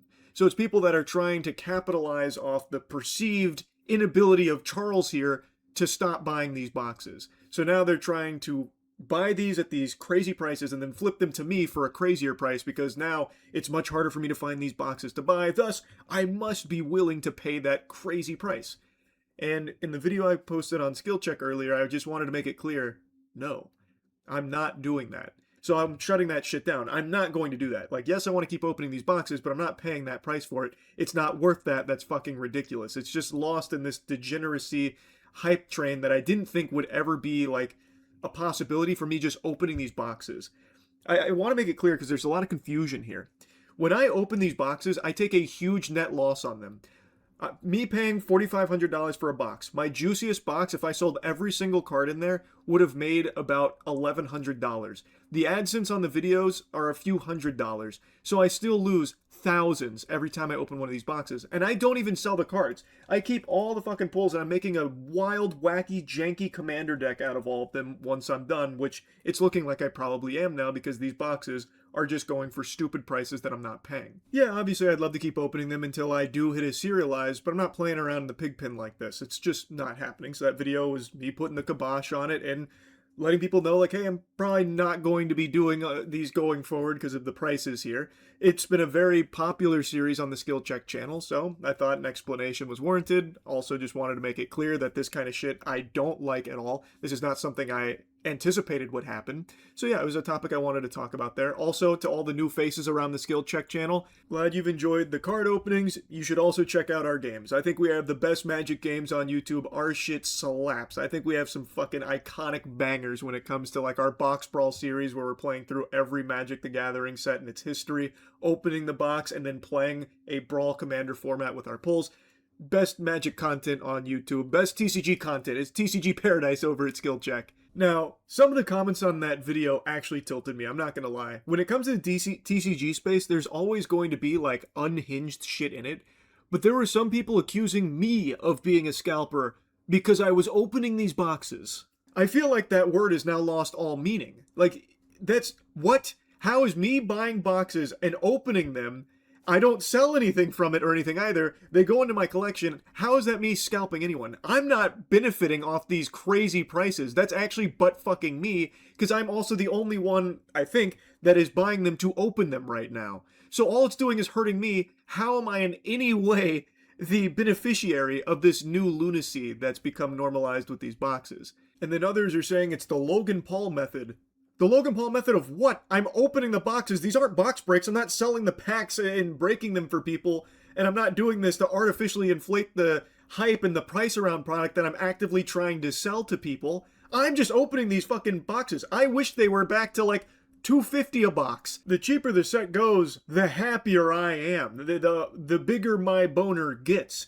I'd love to see the prices just fucking plummet. I'd love that. Unfortunately, that isn't the case. That didn't happen. Not that I expected it to like plummet or anything, but I didn't expect it to do this. I didn't expect it to like explode or anything. I wasn't familiar with how scarce this product was prior to me buying a bunch of it. I didn't realize that opening it would actually matter in the grand scheme of things because this wasn't a product a lot of people were buying in the first place. I didn't think there'd be a whole lot of market movement just for me goofing around opening boxes on the Skill Check channel. I really didn't expect it. And there were quite a handful of angry comments about how, well, now no one can get it.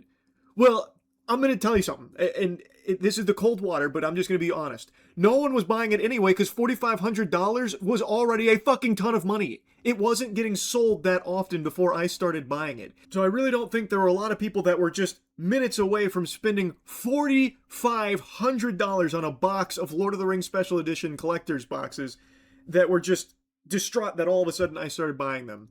And then like the price ballooned like this, which again, I didn't think would happen. I thought me buying it wouldn't matter because then more people would just put up their boxes for sale.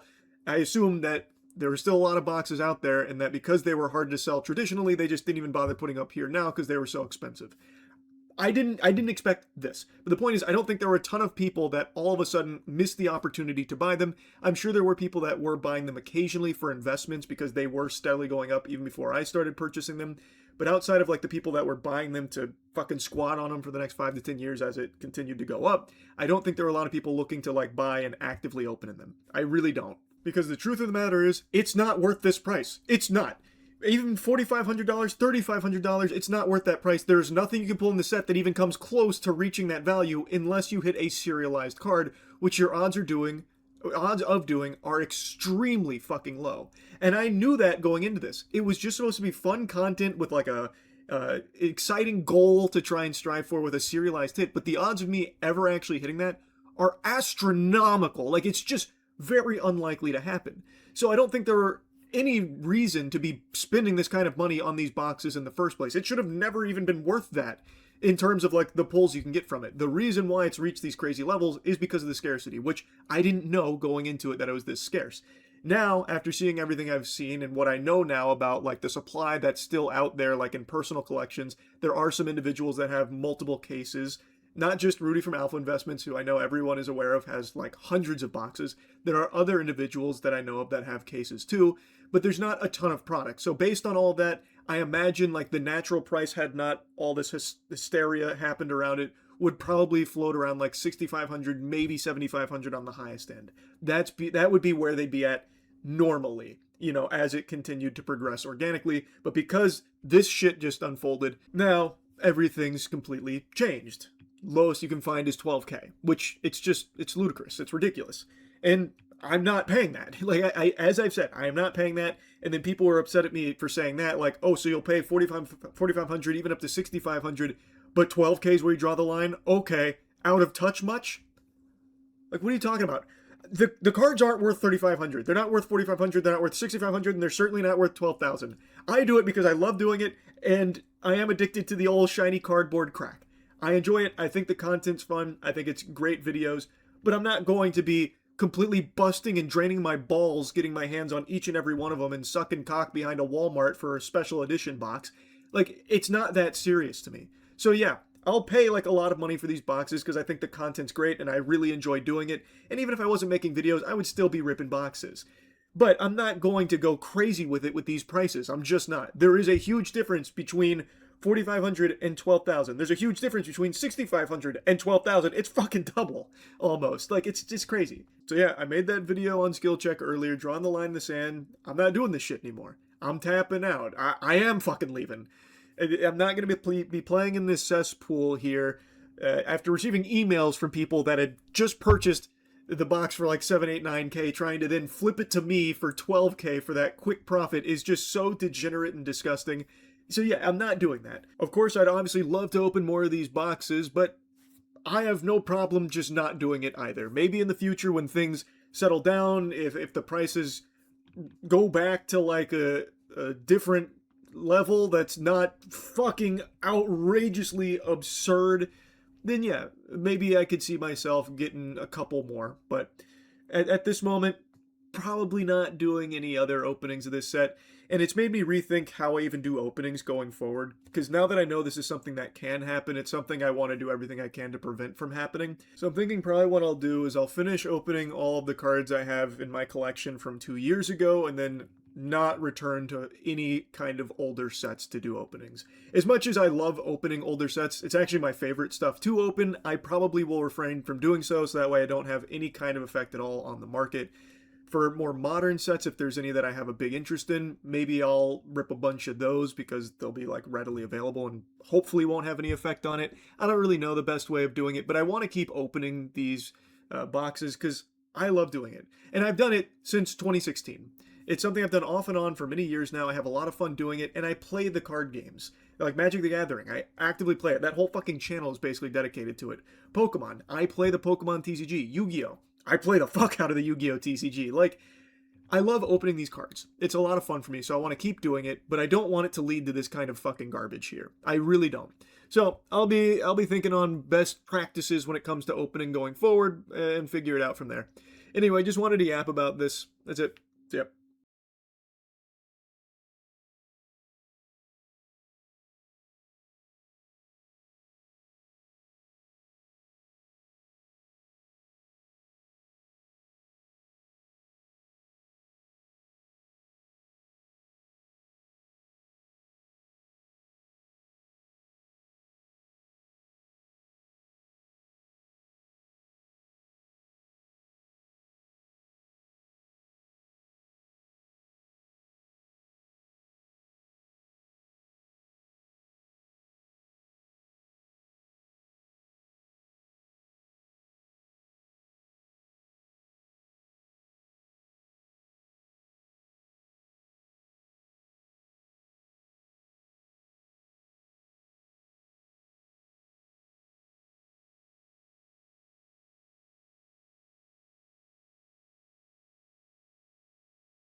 We do know, okay?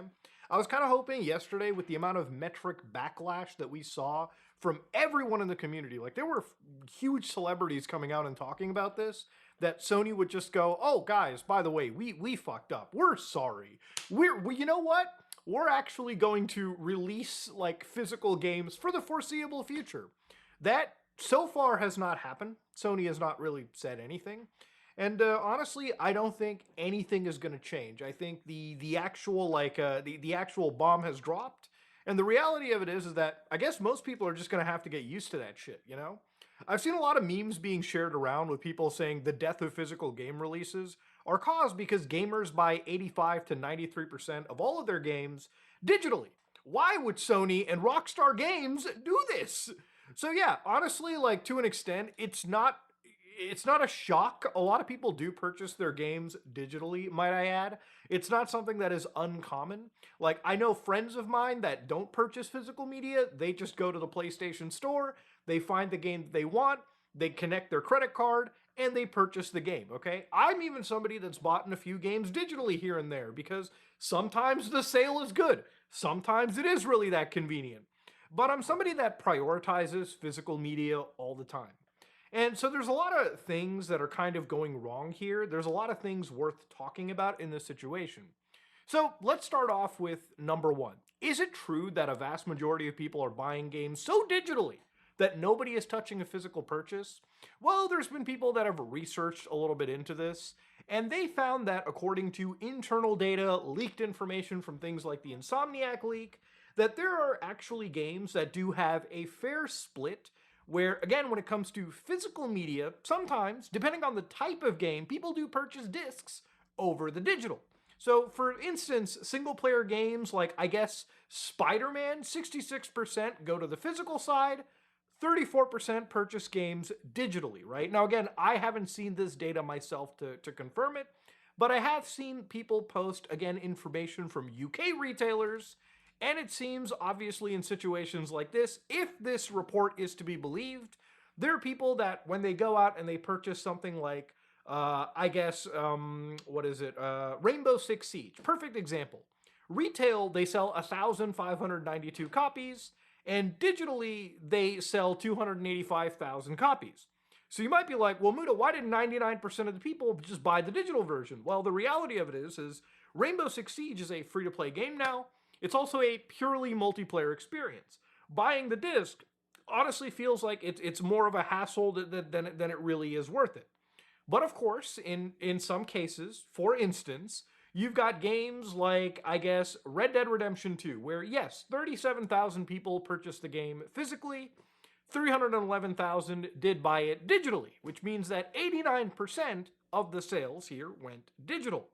You know, in cases like, I guess, what is the one with the lowest percentage? You've got games like Elden Ring, where 83,000 people buy it physically, 179,000 people buy it digitally.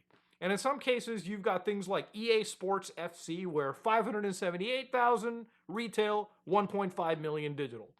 It is true that a lot of people do purchase their games like digitally, and to an extent, I would say that maybe the market kind of proved that digital is sort of the future. But here's where the problem of this story kind of comes into, right? Again, digital-only gaming is something that is possible on many platforms. In fact, on PC, which is the platform that I guess I'm basically now a 100% gamer on, is a purely, mostly digital storefront. Now, the reality of this is that, listen, I had some people gotcha me the other day or two, like try to gotcha and say, well, Muda, if you're going to switch to Steam, isn't that the same thing? Why are you fucking being performative? Just buy the digital slop on PlayStation. Here's my viewpoint, okay? If we're going into a world that is purely digital, not a world that I enjoy, by the way, I'm going to have to pick the platform that is the most consumer-friendly, which would actually be the PC. And let me explain why. On PlayStation, on Xbox, on Nintendo, you will have digital games, and you will only have one storefront to go to. So when you go to Nintendo Switch, right, and you purchase a game digitally, there is no competition. If Nintendo goes 100% digital, which could be the future, you will never see a sale in your life. And this goes for PlayStation and this goes for Xbox. You know, if you go to the store right now for Metal Gear Solid Delta Snake Eater, you'll see that it's $93 Canadian, right? That's before taxes. Now, if you have a disk drive in your PlayStation, you can go to, again, you can go all the way to Amazon and see that, whoa, ladies and gentlemen, it's $62 on a sale right now at Amazon.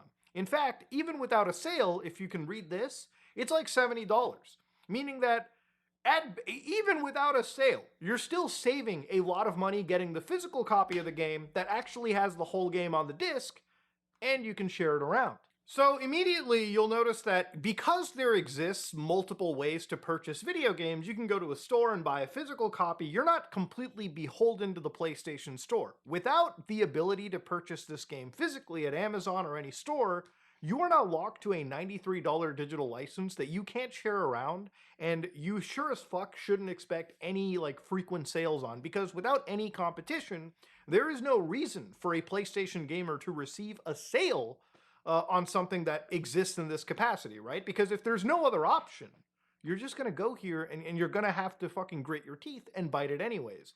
That's the problem with a digital locked-in future. There is no reason to provide you with any benefits. You know, when I was younger and they said, oh, because we don't have to produce any discs or like boxes, everything's gonna get cheaper. But in reality, the game stayed at the same price and they just basically got more expensive. Why would you purchase a game for $93 when you can go to the store and purchase a physical disc that does in fact contain this whole game on the disc? How do I know this? Because I made a video reviewing the game. And when I review these games, I tend to get the physical copy a little bit earlier, like a few days, and I normally don't install the day one patches. I just connect my console, I disconnect it from the internet, put in the disc, and play the 1.0 build for most of my like actual experience. And it works pretty well for the most part. I've never really had glaring issues. So again, ultimately speaking, besides all of this, there are other issues too. For instance, if it comes to racing games, go to the Xbox store, for instance, and look up a game called Forza Horizon 2. You will not find Forza Horizon 2 anywhere in this fucking list. In fact, if anything, it seems like it just is a game that doesn't exist. It's delisted. And the reality of it is, with car games and music, a lot of those games do get delisted because of licenses. Now, if you have a physical disc for Forza Horizon 2, which I do, you can just put that disc into your Xbox One or Xbox Series, and without connecting to the internet, you can install the base version of the game and still play Forza Horizon 2. Now, here's the thing. Digitally, if you purchased it, I'm sure you can re-download it, but if you're somebody that, you know, never got the chance to buy the game, right, and you're like, shit, I want to play the older Forza games, you can't even get the option. And because you're locked into an Xbox ecosystem, in this case, there is no other option for you to look at another storefront, another key that you can find online that you can redeem somewhere, or install like, I don't know, maybe install like a little extra legal version of the game, or just find like an abandoned version of the game and play that. No, you're only locked into this ecosystem. Another example, Burnout 3. You know, Burnout 3 is one of my favorite racing games. It's a favorite racing game for a lot of people. Now, if you look at Burnout 3, you can't even find the original Xbox version of the game over here. It just doesn't exist. Now, this is where, like, again, when I go to the PC side of the industry, something that I find really important is, at the end of the day, here's Burnout 3 Takedown running in an emulator.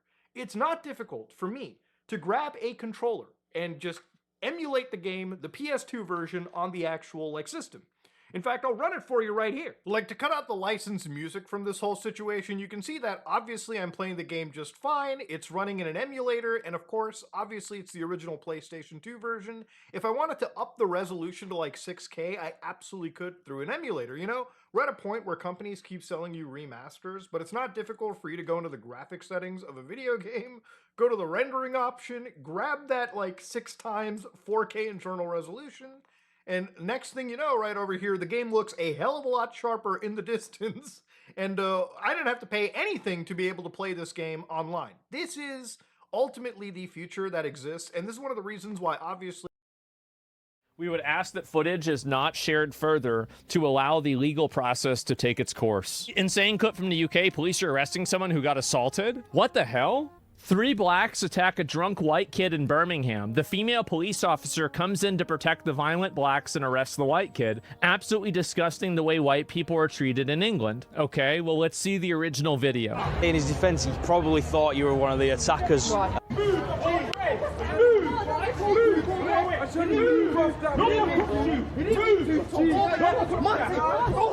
Oh my God. And it punched it. Oi, oi, oi, oi, oi.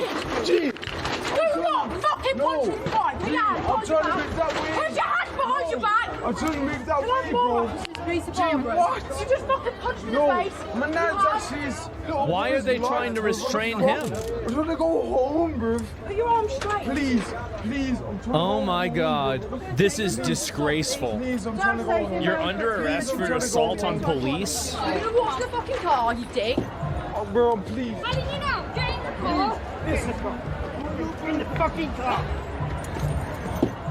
They're not even talking to the people that attacked him? Someone clotheslined him, and then someone hit him from behind, and that's when you went in. And all I can say in his defense, he probably thought you were one of the attackers at that moment. Okay, so somebody's assaulted him first. Yeah. Okay. You saw it. You watched it. Look, so the police are right. They're right there. There's the police car. It's right in the frame.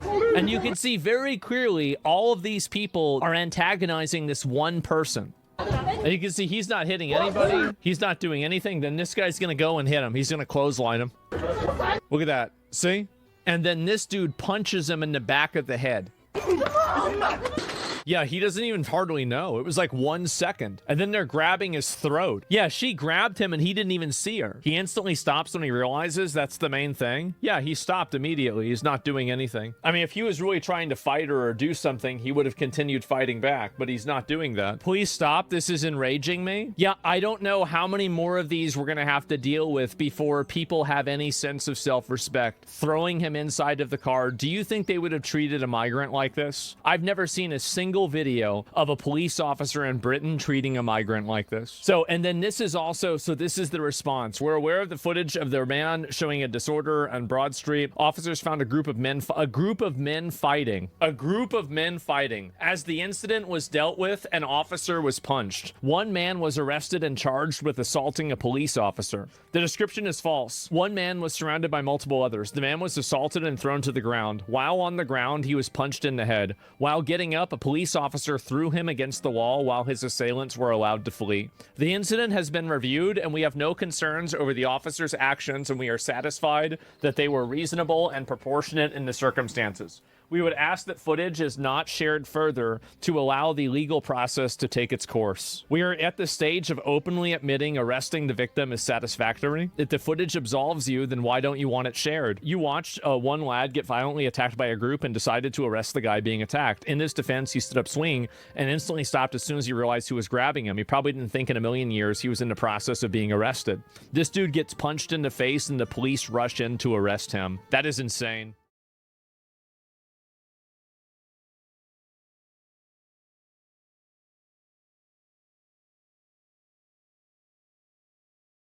New images from the Odyssey.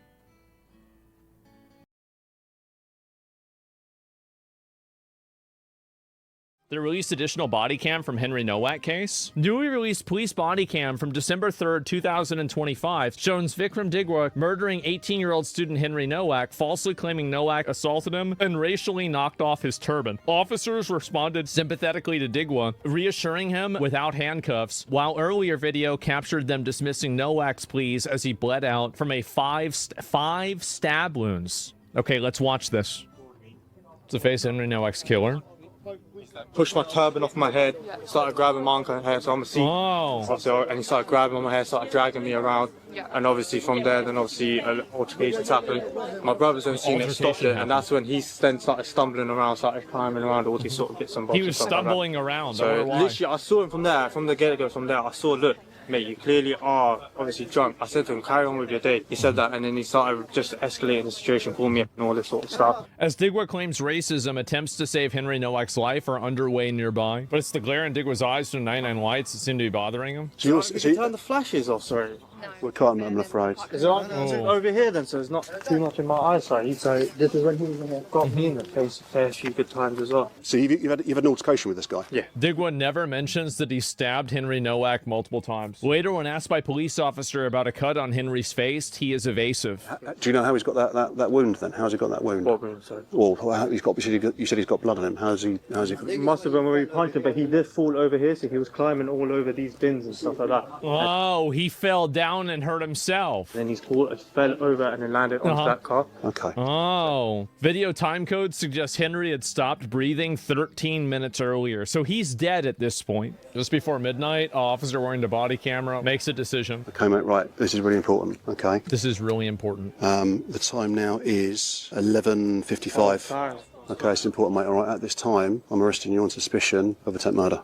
Okay? You don't have to say anything. It may harm your defence. If you don't mention when questioned, something you may later arrive in court.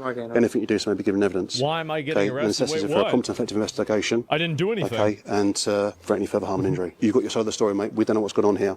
Okay, so we need to find out, okay? The length of the police body cam footage is 9 minutes. Digwa is never handcuffed. With the gentleman that I've run through, have we got a van at all that I can get him down to Central? Okay, and we'll get it all sorted, all right? I'm not saying you've done anything, mate, but we need to find out what's happened, okay? Mate, I've been raised. I know. I've been racially attacked. No, I'm not a murderer. I was racially attacked. Okay, I know, but we don't know what's going on, mate. He's not going to tell him that the guy's dead, so it's not going to scare the guy and make him run away. I think that's probably what happened. British police never handcuffed the man who murdered Henry Nowak. The police only handcuffed Henry as he was bleeding out. So let me get this straight. They don't handcuff the guy that they think could be on suspicion of murder, but they do handcuff the guy that's bleeding out that can barely speak. From an officer safety standpoint, this is absolutely insane. You have a guy that's been stabbed and you're arresting the guy who did it, who clearly has a knife. You don't think that he might stab you as a cop. Well, no, you can't say that they might stab you, because if you do that, that would be racist. Such a different interaction. Two-tier policing is clear as daylight. Oh, I can't breathe. You've been stabbed? Whereabouts? I don't think you have, mate. with the gentleman that I've run through, okay, and we'll get it all sorted, all right? I'm not saying you've done anything, mate.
I will stick to the PC version of anything, because even if I'm living in a digital future, I'd rather live in a world where there's multiple different storefronts that I can go to, there's multiple different options that I have, and when it comes to game preservation, because of things like emulation, I can actually preserve old games that still to this day, you know, if you put this in front of anybody else, they could still have a hell of a lot of fun nowadays, maybe even more fun than a whole bunch of games that are released now. And of course, ultimately, that was powerful. That was possible through the power of, like, playing the game on PC.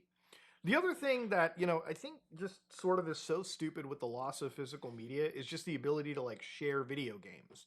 You know, one of the most important things that I had, you know, was the ability to, you know, go to my brother and, like, we don't play a lot of, like, multiplayer games together, but we do talk a lot about single-player stuff.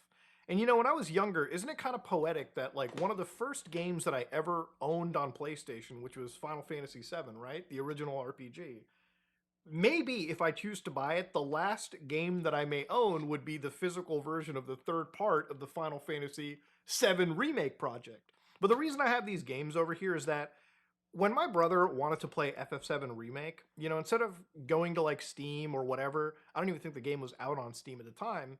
I had finished this game, you know, about a week or two into its release cycle. So I was like, listen, bro, I got you a copy of Final Fantasy VII. You can just borrow my copy.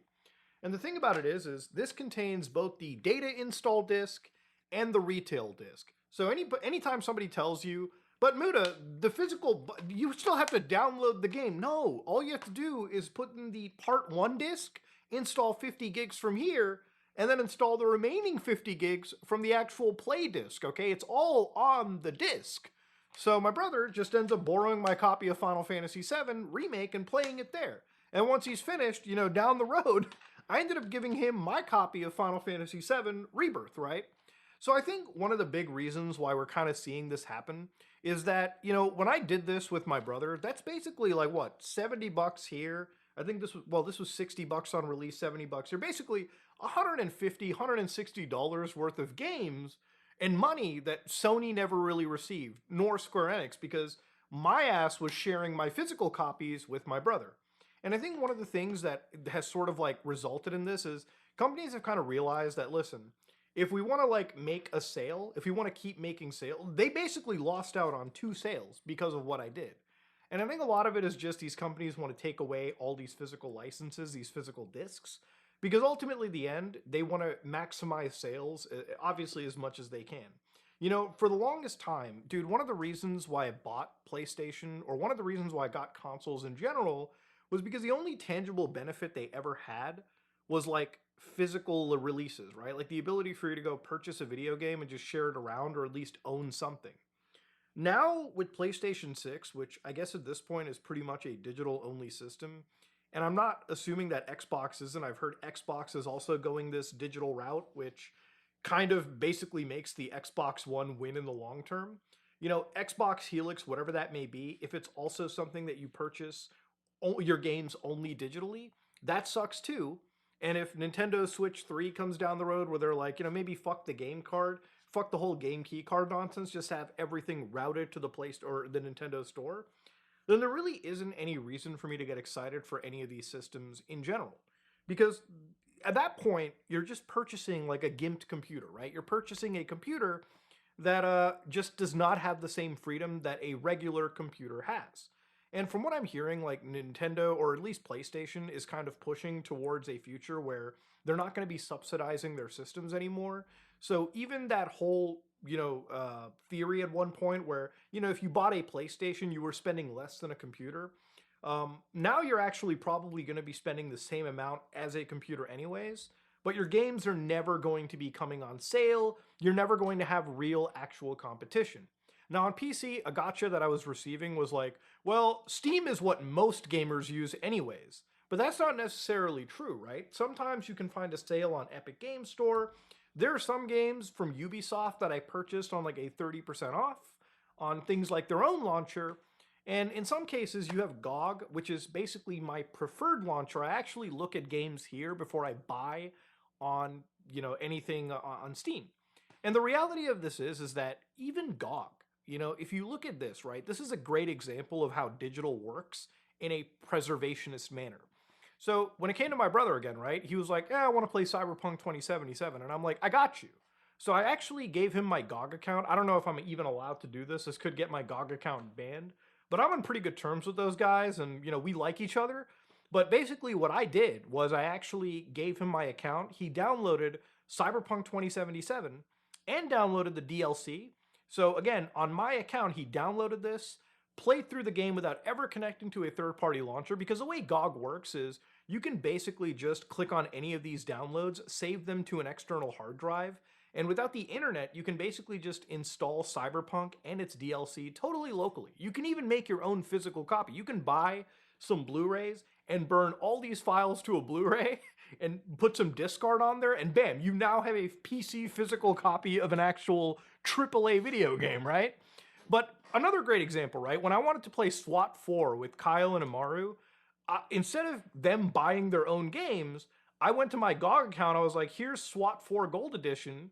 And we just played with each other over the internet, right? Using the same copy that I effectively had over here. So instead of them purchasing the game, again, I was like, here's a copy of mine.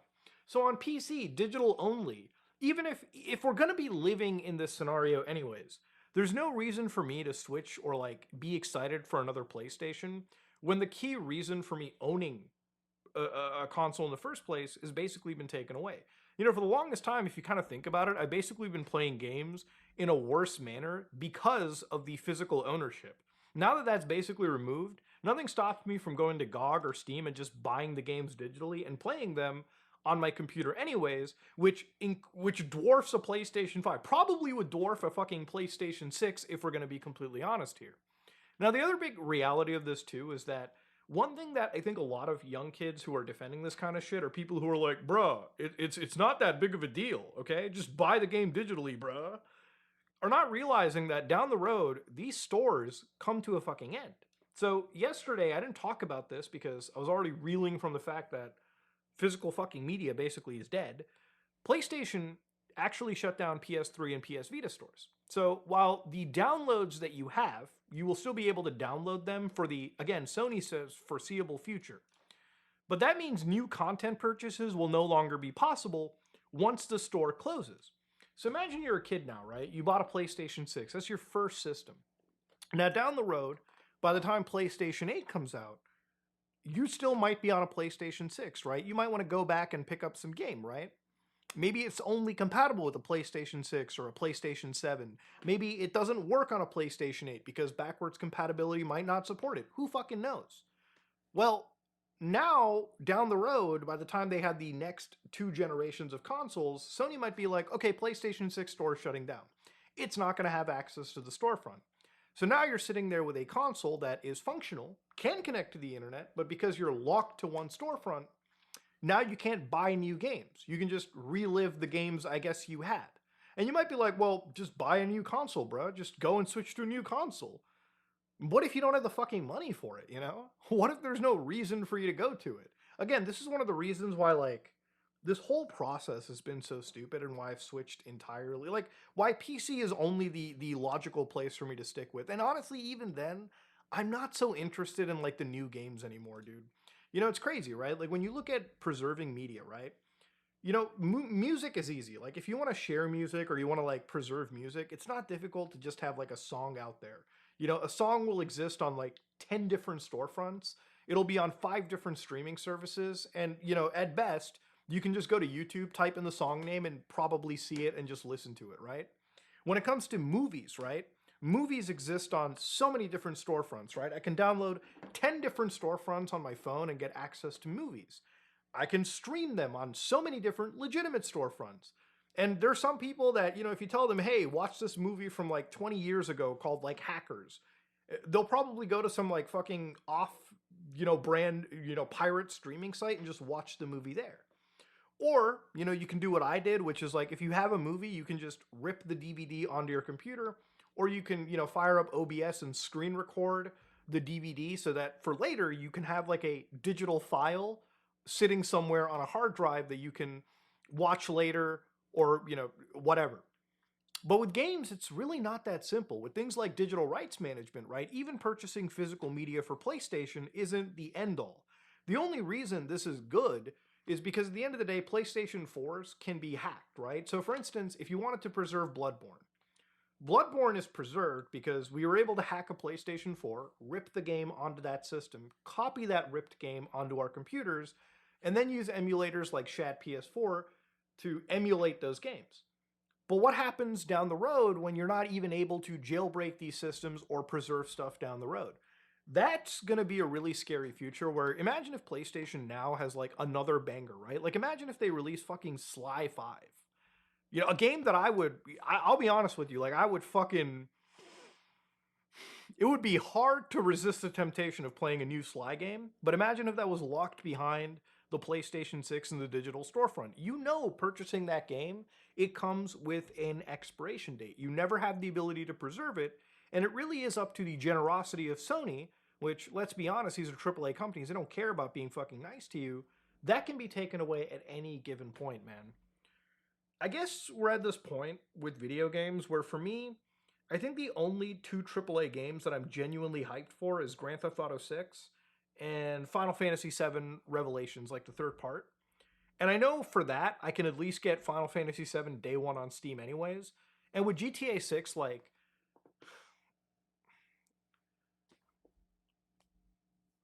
I was so hyped for that game, but like, man, when I found out that it was just a code in a box, like the hype died so dramatically for me. Like I was 100% ready. And now I'm at like a 15% like want for GTA 6. I'm at such a low state where I know that I'll get that game. But at this point, like all my friends are going to be getting it on PC anyways. Like we're all waiting the extra year anyways.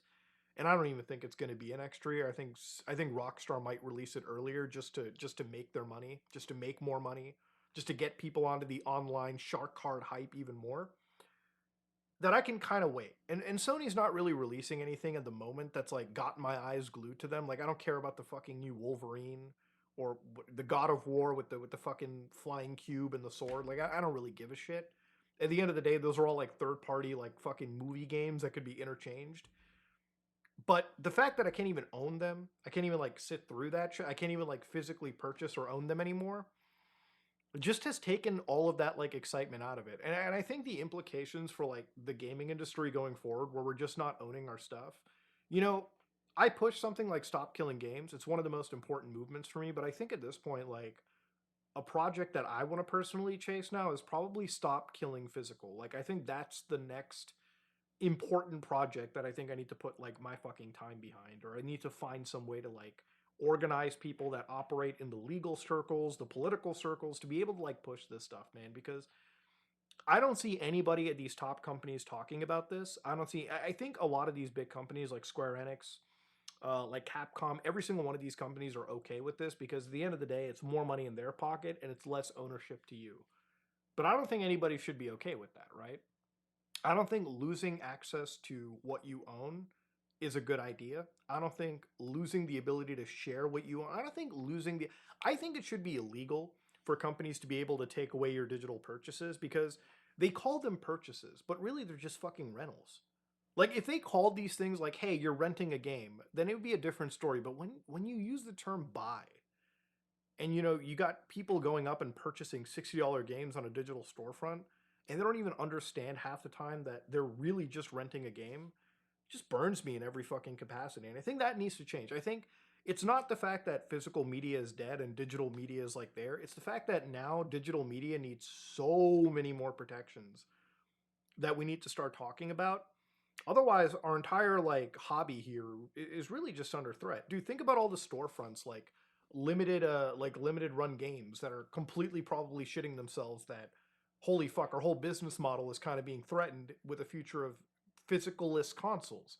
Imagine being the fucking GameStop company and thinking, oh, holy fuck, guys, let's just remove game from the fucking storefront and let's just put Funko Pops entirely. Like, we really have to fucking pivot there. Just imagine, like, if you're like a mom and pop shop, it's like now you really have to commit to the retro gaming because that's just where we're at, man. I mean, it's just such a... Like, what in the fuck? You know what I mean? Like, the last 2 weeks has been like, I feel like my fucking, like, dick has been, like, hammered down. Like, somebody has taken ball-peen hammers and just fucking smashed every fucking testicle. Both of them. Down to, like, dust. Nothing. It's over, okay? Just put me out of my fucking misery. It's fucked up, man. It really is. It's one of the stupidest decisions I've seen. And now that I've had some time to like really mull it over and think about it in my head, there is no positive to this. If you like what you saw, please like, comment, and subscribe. Just like or dislike it. At least take this video as like sort of an educational thing. Like I've shown you case examples. I've shown you reasons. Just take those things to heart, man. Like even if you're somebody that has never fucking had the thought of touching a physical game because you're so into digital universe, just realize why it's bad for lockdown ecosystems. Like, yes, the PC is digital. Don't get me wrong. It's not something that I entirely prefer myself.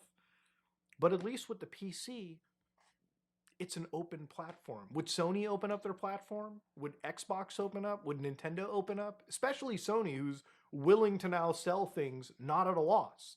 Like, you're just basically buying a fucking gimped down computer when you could just purchase the computer instead. Dude, you don't even need to have like the most shiny computer. You can just have like an entry level box and be able to play that shit. I would much rather have a shitty computer than a top of the line console with an expiration date. I'm out.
move on. I can't believe nobody has noticed this yet. Maybe they have. They just haven't put all the pieces together yet. But after watching all of these live service games that we've just seen completely just wither and die and millions and billions just completely wasted, I think it's finally over, guys. Seriously. After watching all the game announcements that we had seen over the past couple of months, I realized that they were almost entirely devoid of live service games outside of the notorious few that we see every single year. That's right. Call me crazy, but I think that these guys have given up. Not all of it, obviously. I mean, there's still plenty of live service games that are out today that are still doing just fine. They're great live service games that you could be playing. Many of you guys are probably playing right now, and we're going to be talking about some of those to be able to contrast the good with the bad. But the live service, or the version of live service that these guys have been trying to chase over the past 10 years, the idea that every single player is going to be a cash register and these guys are only one battle pass away from printing money, I think that that is dead. It's done. It's gone and buried at this point. I think the same thing has happened. Like, a really good microcosm of this is anime-style character selector gacha games with different characters that do different types of attacks, like fire, ice, elemental attacks. There are right now too many games on the market for that audience, and there's even more of these games coming out. You still have Silver Palace releasing, and you also, you have Azure Premilia releasing as well. Both of these games, I think people like NTE is a good game, but there are so many people that are already invested into Genshin Impact or Wuthering Waves that it's hard for any of these new games to catch on because there's already so much attention for the existing ones. And I think that fundamentally they reached market saturation and people have already made a literal investment, right? They spent $1,000 on their favorite waifu on these games, and now they're not willing to give that up. I think that's what's happened. Summoners Wars is the original gacha. I don't give a fuck about that piece of shit. Fuck that game. The game sucks. You play Wuthering Waves. That's the only good one. And it's their fault. Shut the fuck up. They're the ones that did this. We don't have anything to do with it outside of just not playing those games in this case. But these guys had a good thing, but they just couldn't get enough. No, instead, they had to strangle that golden goose for everything it was worth. Just give me another $1. They just had to continue to extend the track on the treadmill to ask for more time and more money and then flood this market with just so many games. But I think the real damage came from something that nobody was even aware of. These guys got exactly what they wanted.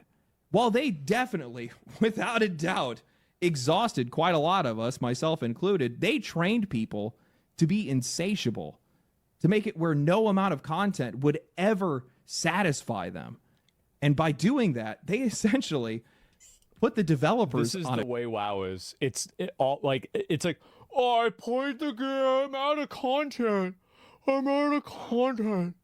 I played the patch for 12 hours for 2 months, and there's nothing left for me to do. Dead game, anyone? A treadmill. And now this entire industry is getting Just skinny. go do something else. We have seen a massive resurgence and focus into single-player games with stuff like Crimson Desert, Resident Evil 9, Pragmata. Hell, even Rockstar is out here having the confidence to invest over $1 billion into what is still at its core a single-player game with Grand Theft Auto 6. So imagine my surprise when I hop online and I find out that after going 1-12 with live service games, having the most high-profile live service failure in history and shutting down Destiny 2, PlayStation has somehow confirmed that they plan to revitalize the market with more live service games because they believe that they are. Guys, okay, all right, so I know the last 12 have failed, but let me tell you something about number 13 here, all right? This is going to totally change it. Are the future. And I thought that my first reaction would be, how have you not learned your lesson yet? But honestly, it just felt tone deaf because we just don't really hear that much about live service anymore. Not like we used to. It's kind of just become an afterthought, which got me thinking. I think the live service, the massive, just rush for live service was also because of COVID. I think COVID being like this big thing where now, oh my God,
That's my game. It's effectively dead. Now, I don't want to say that live service is flat out dead because that really wouldn't be accurate to say. Plenty of these games are still doing fine. Grand Theft Auto Online still dominates. Counter-Strike 2 and Dota 2 are still massive. Fortnite is not going anywhere anytime soon. And we're also seeing games like Path of Exile 2, Dead by Daylight, and Warframe grow, break records, or just keep raising their floor year after year. The most successful live service games that we're seeing right now are either maintaining, slightly declining, or growing slowly over time. Not explosively, methodically, incrementally, brick by brick. That's kind of impressive. He's got a headhunter? Wow. He's been playing a lot. His build still sucks, too. Wow, it's crazy. In most cases. But the one thing that almost all these games also have in common is time. If you guys actually go down the list of the biggest live service games that are out right now, nearly every single one of them came out between 2012 and 2017, with only really a few outliers. Path of Exile 2 being one of them, but that's really just an extension of their previous game, which is still killing it even today. The ones that came out after that, for the most part, man, it is a graveyard. I took the time to really look into this, and honestly, man, I think the numbers would shock a lot of people. The estimate is not going to be completely bulletproof because I'm also going to be counting in games that are considered anything live service, so whether that's a gacha game or a first-person shooter, but I found that roughly 160 live service games are either on live support, actively failing, canceled, or completely dead just from the past 5 years. And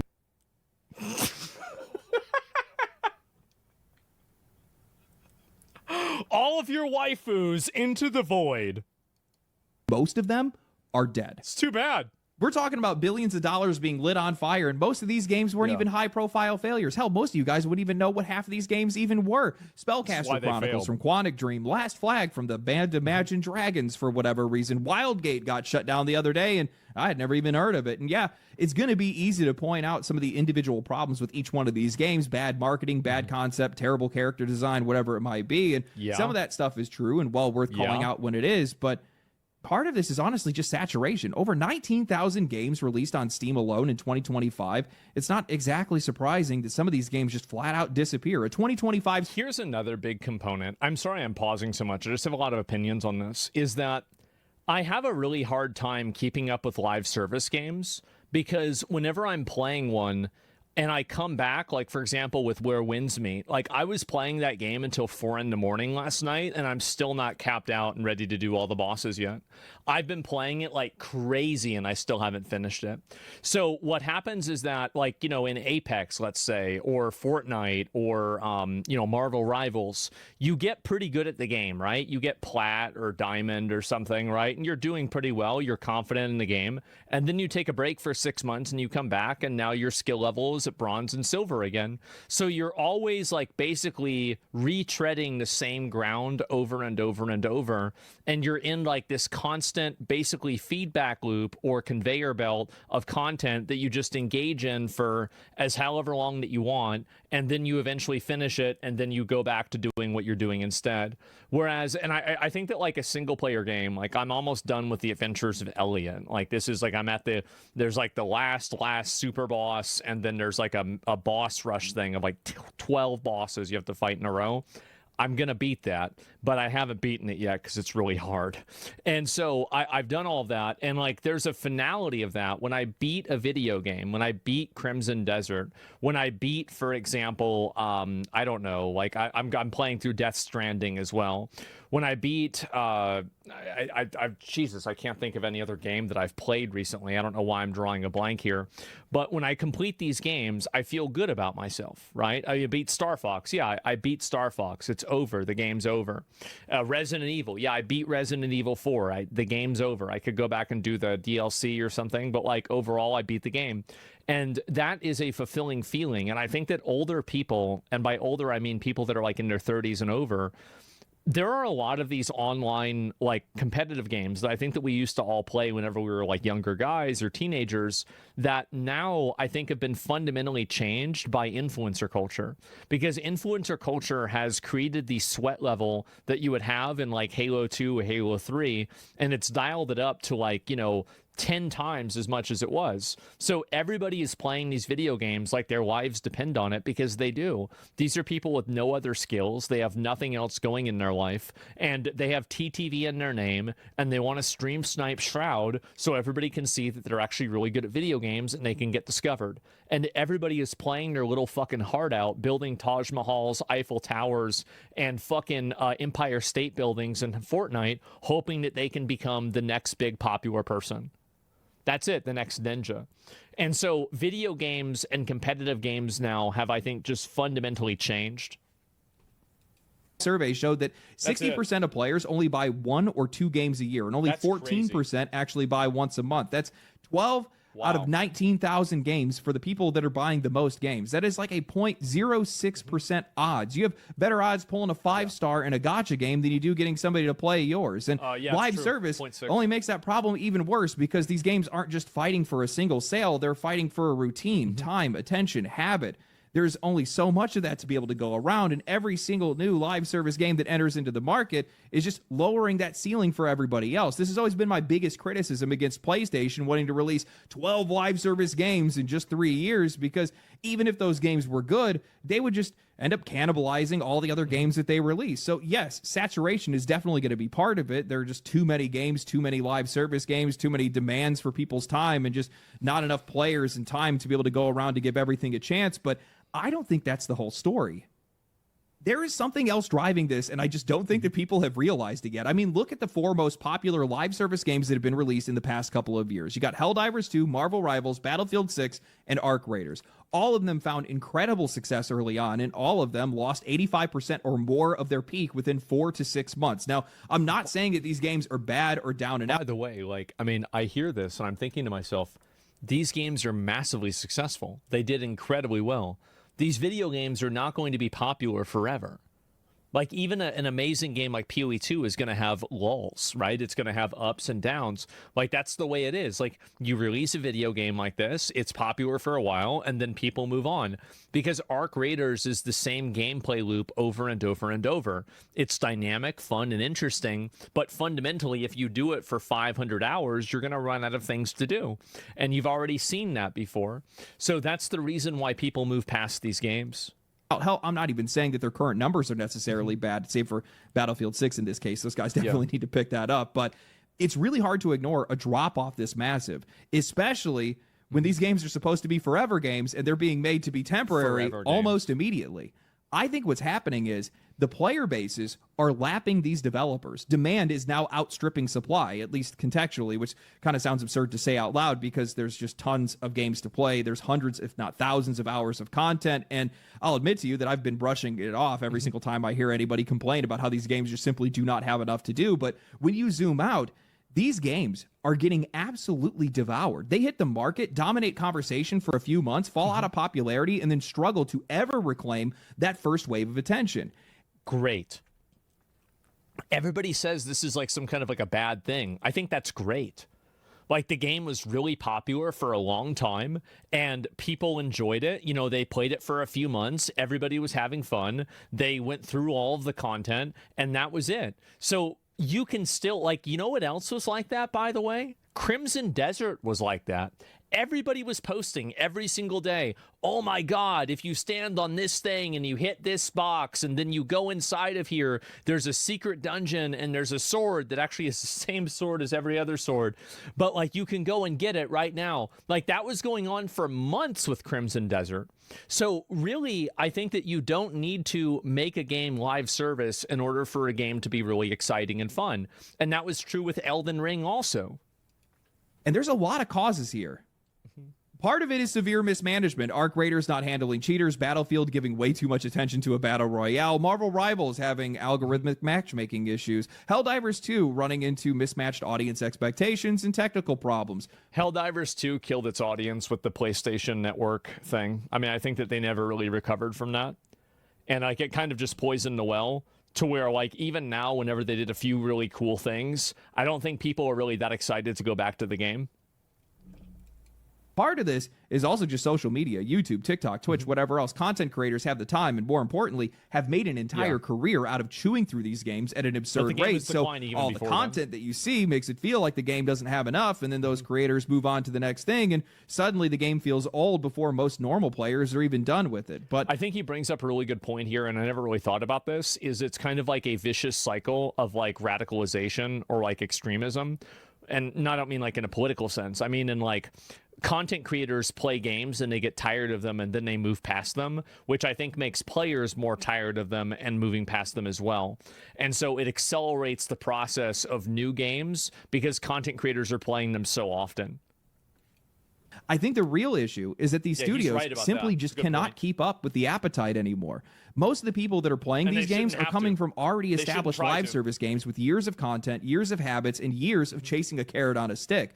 Publishers have spent years extending that track more and more aggressively year over year, not only just to keep those players locked in, but also to drain their wallets as much as they could. And it's created this inverse effect. The games have lost their quality because the pace quickened, the monetization became too much to bear, and then players got exhausted and started leaving. But the audience that stayed had its appetite adjusted. Even some of the players that had left just the same. This is not some random change in player behavior. This is what the industry spent 10 years trying to train people to do. So now a lot of these new live service games are waking up to basically the worst audience possible. Hell, every single live service game is. All these audiences are trained to expect endless content, endless rewards, endless updates, and endless... I think that they deserve endless content, endless rewards, and endless updates. And you know why? It's because they keep having endless fucking store items. You keep asking people to buy endless battle passes, and yeah, people want endless shit to have to use with the battle pass. Duh! Obviously. What the fuck else are you supposed to do?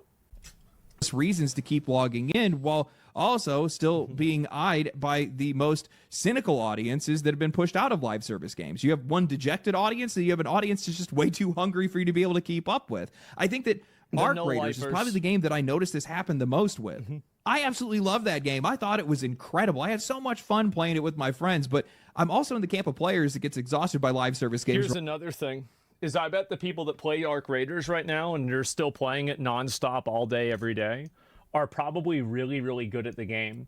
So the same way that a new player could come into Arc Raiders on the first month of its release and still kind of have a bit of a fighting chance and kind of understand what's going on, now they're probably just getting completely annihilated by people that have way more time on the game. And so the Omega Sweats, exactly. So you create an environment where now new players don't really have the ability to come into the game unless they're hyper dedicated or they're already skilled from similar games to be able to intake new players quickly. That's why the best time of any MMO or any video game really in general is the first month or couple of weeks of its release, because that's when not everybody knows about all of the secrets, all of the tricks, all of the tech, and everybody is just kind of playing the video game to simply play the video game. Like, I remember the first month of Lost Ark was absolute fucking euphoria. Like, I was thinking about that game constantly. We were streaming it every single day. Oh my god, it was amazing. Same as Elden Ring. Relatively quickly, and I hit a point where I felt like I had done enough, and I simply had just walked away. But as I'd walked away, I was still watching people play it, and I started to realize that while Arc Raiders had its issues, its biggest problem was that they just weren't prepared for the kind of popularity that they had received, and they just didn't have enough content to be able to sate the audience that was playing their game, because they were playing it every single day, all the time, every single chance they could get. They didn't have the... You can't make somebody like that happy. You're not going to make... Like, I mean, dude, that's impossible. It's impossible to do that. Plans or the infrastructure to be able to capitalize on it. And I'm not even sure that they should even try to do that, because at a certain point, chasing that kind of audience would almost certainly come at the cost of the updates themselves, because you're trying to push them out faster, which means they're going to be at a lower quality. Looking at their initial roadmap, a new map and an expedition to sink resources into, a couple new enemies, and some weather conditions every couple of months or so is not going to be enough to bring people back, or even to keep them playing for very long. Not with the kind of audience that they suddenly had. To be able to keep that initial flame alive, every update would have had to have been more drastic than the last. Effectively a new game every single time they updated the game. Bigger changes to the map, bigger changes to their objectives, crafting, engagements, progression, everything. at that point, you're not supporting the game anymore. You're just feeding a machine. This is completely the fault of the industry. These games are being devoured at a record pace. Now, I know this is going to resonate with a lot of you guys, but rewind the clock back a few years, and whether it was fighting games, first-person shooters, hell, even MMOs, even the most successful MMOs that we see today are still basically the same. There's a little bit more pace to their updates, but still, we used to be able to have these games as daily drivers, and we would be completely fine without seeing any content added to these games. Obviously, map packs and expansions would later extend the life of those games, but after I felt that way about WoW because I was fucking like, I wanted to do everything in WoW. Like, it was like, and there's another component to this that, like, being good at video games used to matter. Like, having, like, a really high item level in WoW. Like, I used to finish, like, you ever spend all day playing a video game and you go to bed and you think to yourself, like, God damn, I just did it. You have, like, you're satisfied. You feel like a fucking champion. You're like, yes, bro. Like, that was awesome.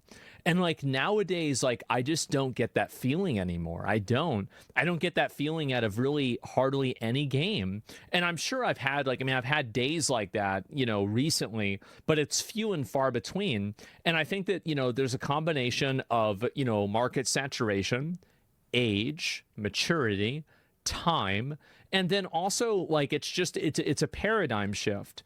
Like, and I think culturally, nobody cares about being really, really good at video games in the same way that they used to. Like, back in the day, and, like, not even back in the day, but, like, there was a window inside of, like, 2008 to, like, 2020 where being really good at a video game was actually pretty cool. And online, at least, right? Not with girls, obviously, but online, it was really cool.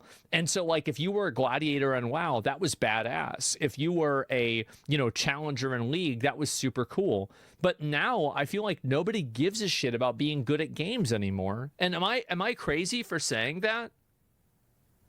Cheaters ruined it. I mean, we had cheaters in Halo 2. I mean, standby. Why is there a rocket? I thought there's no rocket launcher in this. Why did this get blown up? Wait, I lost the match. Fuck. No, it was never cool. No, I think that there was a culture that respected and created an ecosystem where people felt like they were spending their time, perfecting skills in a video game that was... It was appreciated. It's just not appreciated anymore. Nobody gives a shit. That's the way it is. Nobody cares.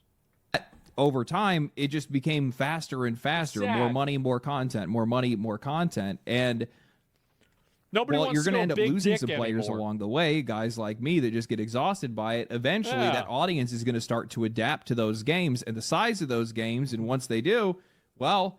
Now it's a problem for the industry itself. It's the problem you created for your own games in a lot of cases. What's happening here is that these games simply just don't have enough content anymore to actually be able to sate anybody. And none of that content is good when they do or when they are able to fill that need because they're putting it out so fast that, well, it's not really worth much of anything. And when these games come in and they just flood the market with even more of these games. That's why I stopped playing WoW. Is like every patch of WoW is just replaying the first patch of Legion. Like with a few extra little bells and whistles. It's all the same. Well, now the players are in a position where they can go and play one of those new games. Yeah. They can go fill that need somewhere else. And then they might maybe circle back to yours. In most cases, they never do. And the only way that you're going to bring those players back is by raising the bar to an impossible level. And at that point, it's already over. You're cooked. I think back to the days of like World of Warcraft and stuff like that. And this is usually, or not usually, this is actually still today how a lot of these games run. Even Final Fantasy is the same way. Look at how long those games have been going. Their expansions are basically what, every 2 years or something like that. Well, they do have some updates in between there. It's usually staggered out quite a lot. Those games, there's already a lot to do to begin with, but still at the same time, there's something about that slower pace that kept those games alive for as long as they've been alive. And while they've definitely lost Here's another reason why Classic WoW was so successful. If you quit Classic WoW and you were level 37, you came back to Classic WoW and you were level 37. You picked up exactly where you left off. You didn't get power crept. It's not like you have people in Deadmine's gear that are now doing more damage than you. Fundamentally, you stopped exactly where you left off. Even in BWL, if you quit in BWL and you come back, yeah, maybe now AQ40 is out. Maybe now Nax is out. But now you have this extra content to do that did not replace or get rid of your content. You needed to do your content in order to do the next content. So good live service games. And the problem with this is that, like, Lost Ark kind of did this too much. But the best thing about Classic WoW is that there are steps, right? And so, like, you have your leveling, and this is Molten Core, and this is BWL. This is AQ40, right? Or AQ40. And then there's Nax, right?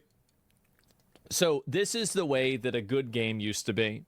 Now this is the way it is.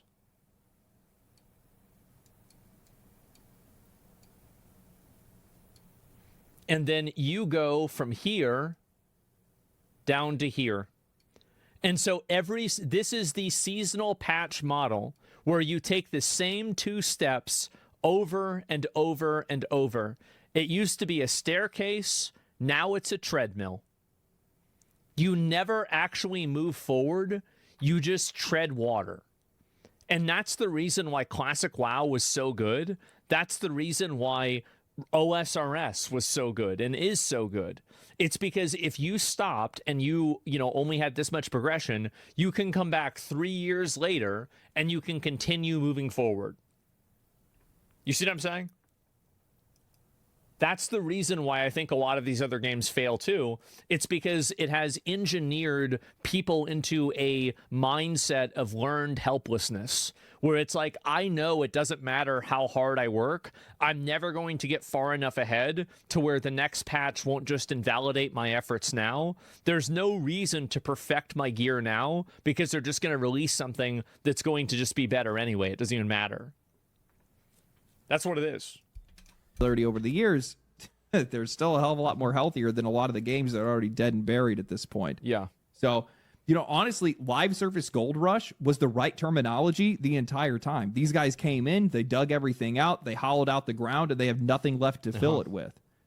It was always destined for failure. It was a self-fulfilling prophecy of greed in FOMO's this case. ruining games. It was always going to collapse in on itself. But that doesn't necessarily mean that success doesn't exist in live service. It very much does. Absolutely, and I think that the games that are going to find the most success, and the games that are finding the most success, aren't the games that are exploding immediately to these massive player numbers and trying to hold on to them. No. It's like Warframe? It's the ones that start off small and then build themselves out. That's why I can use Warframe as an example, right? When I look at all the live service games that are still around and a lot of the ones that have come and gone, I think the most successful version of live service isn't the game that explodes to hundreds of thousands of players or even millions of players and then tries to flood them with as much content as possible. It's the games that never aim to be big, start small, build slowly, and then set the right appetite from the beginning. And the best, and honestly, probably the most fascinating example of all of this is actually Warframe. Now, Warframe is not the most popular game. It has had its moments of wild popularity, but its life is basically the inverse of nearly every live service game in all of existence. Most of these games explode, plateau, and then decline. Warframe started out modestly, and then for now over a decade, the game has just continued to raise its floor year over year. And it did that by effectively doing the exact opposite of everybody else in the industry. Warframe has updates and expansions, but all that content is completely free. It doesn't expire, and more importantly, it all remains relevant. It has a battle pass, but the battle pass is completely free. It has microtransactions for cosmetics, materials, weapons, hell, even the Warframes themselves. You can buy anything you wanted in the game, but all of it, if not most of it, is completely earnable in the game just by playing it, or if you want to, you can get it through their player-driven economy, which you also get through just by playing the game. The point is that Warframe is almost entirely stripped of FOMO. The carrot isn't on a stick. It's handed to you, and then you choose when you want to eat it or when you want another one. I cannot tell you guys how inviting and comfortable of a feeling that is. It's almost familiar in a way. Like, I think people are tired of FOMO shit. They're tired of FOMO shit. They just get exhausted by there being another new battle pass that they didn't take advantage of, and now I don't have this thing. And also, like, another reason is that FOMO was okay whenever there was only one game on your radar. But whenever you're managing 5 different games of whack-a-mole at the same time, and then you have to make sure that you never miss a special mole, well, then you're just going to be losing your fucking mind. I'm so tired of FOMO. It's so annoying. It is. It's just too many games, too many engagement mechanisms, too many player retention mechanisms. It's exhausting. Single or multiplayer games from like a decade ago where you still get to share the experience with everybody else, but you get to take it at your own pace. And more importantly, in this case, well, the developers get to take it at their own pace too. Digital Extremes is a very strict whenever it's ready approach to their updates. There's no hard roadmaps, no hard dates that they set. It's just kind of flying by the seat of their pants. They usually have an idea of when they want to get something out, but they don't rush themselves to hit a specific deadline because they recognize that that's unfair to both themselves and the players. And while this is something I'm worried about with PoE 2, I don't think they're going to have everything ready for PoE 2 release. And I think that I think that you're going to see a video at some point of Jonathan coming out and saying, guys, it's not all going to be there. And you know what I'm going to say? Understandable. Have a nice day. I'll see you on the release. Okay, it's a big game. Because if you take care of your players and you make good games, the players will understand that and they will be there when you're ready. That's it. Warframe has had plenty of issues with updates in the past, and not every single update's going to be a hit. Their consistency with aiming for quality over speed and quantity has conditioned their audience to be more patient, more casual, and more excited when new content finally does drop, giving these guys something to actually look forward to. I've been playing a lot of Destiny recently after its final update, and now that there isn't a clear future for the game, or even if the future is that it's actually just over, it has honestly been the most fun that I've had with Destiny in a long time. There is so much content to play, and I'm in no rush to complete it. I'm not holding my friends back by not being able to be online every single day, and we're just kind of just having fun with it. And I think a lot of people feel the exact same way. It's why the game, without any new content being added, is averaging the highest player numbers it's seen in almost 2 years. What are y'all thinking this week? It makes me think that Destiny should have been a lot more like Warframe, not in a literal sense, but in a sense that the objective should have never been speed, profit, and a strict schedule. It should have been quality, efficiency, and just trying to do something cool. I had a talk with Asdacross, one of the biggest content creators for Destiny, and he was talking about how there were all these things that players had asked for, and how Monument of Triumph showed that the company was listening to them, and how hard it was to get certain things greenlit. He was talking about some horror stories from some of the developers, and I came to this realization in that discussion that these teams that are built to optimize for speed and monetization cannot fix the things that players actually need fixed, and they can't add the things that players actually want. Not because the developers don't care, but because the business itself is just not built for it anymore. That's another really big problem, is that this is the reason why you see a lot of these AAA games failing. It's because they're too large and there's too many levels of red tape and bureaucracy in order for them to make dynamic, good decisions quickly in real time. So, like, it's harder to adapt to the market whenever there's 17 different focus groups that you have to go through in order to make a decision to change the game. That's a huge problem. And you see also, like, video games that have basically one figurehead, one guy calling the shots that's making decisions. And I know that's never actually really the case with most games, but like at least that project that are usually better games because there is an ideology that is singularly driving it, and it can be changed, it can move, it can adapt more quickly. And I think being able to adapt to market pressure is something that these companies really aren't able to do. And nowadays it's so much more important. I mean, something as simple as setting up a test dummy still takes developers, designers, artists, engineers, and sound designers, and also, more importantly, time. And that's all going to cost these guys money. So management is going to ask these guys, well, what kind of return are we going to get on this when we should have these people working on monetizable content instead? Exactly. And while these companies do understand that goodwill has value, they can't put that on a spreadsheet. So oftentimes they just throw it on the back burner, or they just forget about it entirely. And nobody cares. This is a big problem. Nobody cares about doing the right thing. Nobody cares. No, it's like, it's so sad, right? Because, like, I mean, what are video games fundamentally? They're art, right? Video games are artistic endeavors. And we've entered into a world now where video games are treated like basically just like money machines. And there's never and this is with all businesses now. Nobody ever thinks about like, well, what am I really doing for the people that are consuming my content? Like, how am I improving their lives and making things better for them? And nobody ever asks this question anymore. Like, it's just about how much money can we make, how much does something cost, etc. And there's never the conversation and never the consideration about, like, what am I giving to my community? What am I projecting forward? Is this the person that I want to be? Is this what I want to deliver? Is this meeting my expectations? And it's like, nobody cares. Nobody cares anymore. And it doesn't matter whether it's inside of, you know, like making pieces of wood, whether it's selling, you know, knickknacks, whether it's making computers, whether it's video games. It's like nobody cares about anything anymore. They just, shareholders choose to, it's just about maximizing money, and it's happening everywhere. And I think that, like, there's so many reasons for it. Like,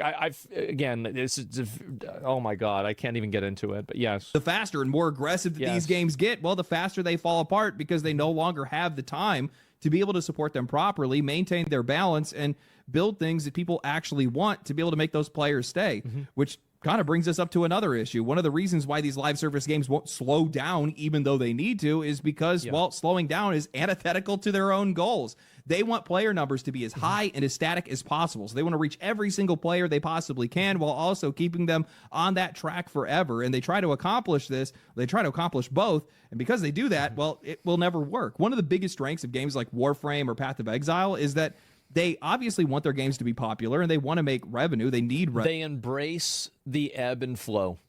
Revenue, but they're comfortable with just focusing on the audience that they already have. Yes. They don't overextend. And more importantly, well, they are okay with their players leaving and taking a break. Warframe bucks nearly every It's also like, I mean, even PoE, I think Settlers of Calgar is a great example, where Settlers of Calgar, they definitely tried and implemented some features into that had modern gaming functionalities, things like, you know, cyclical reward systems, like, for example, sending people out on those boats to do things.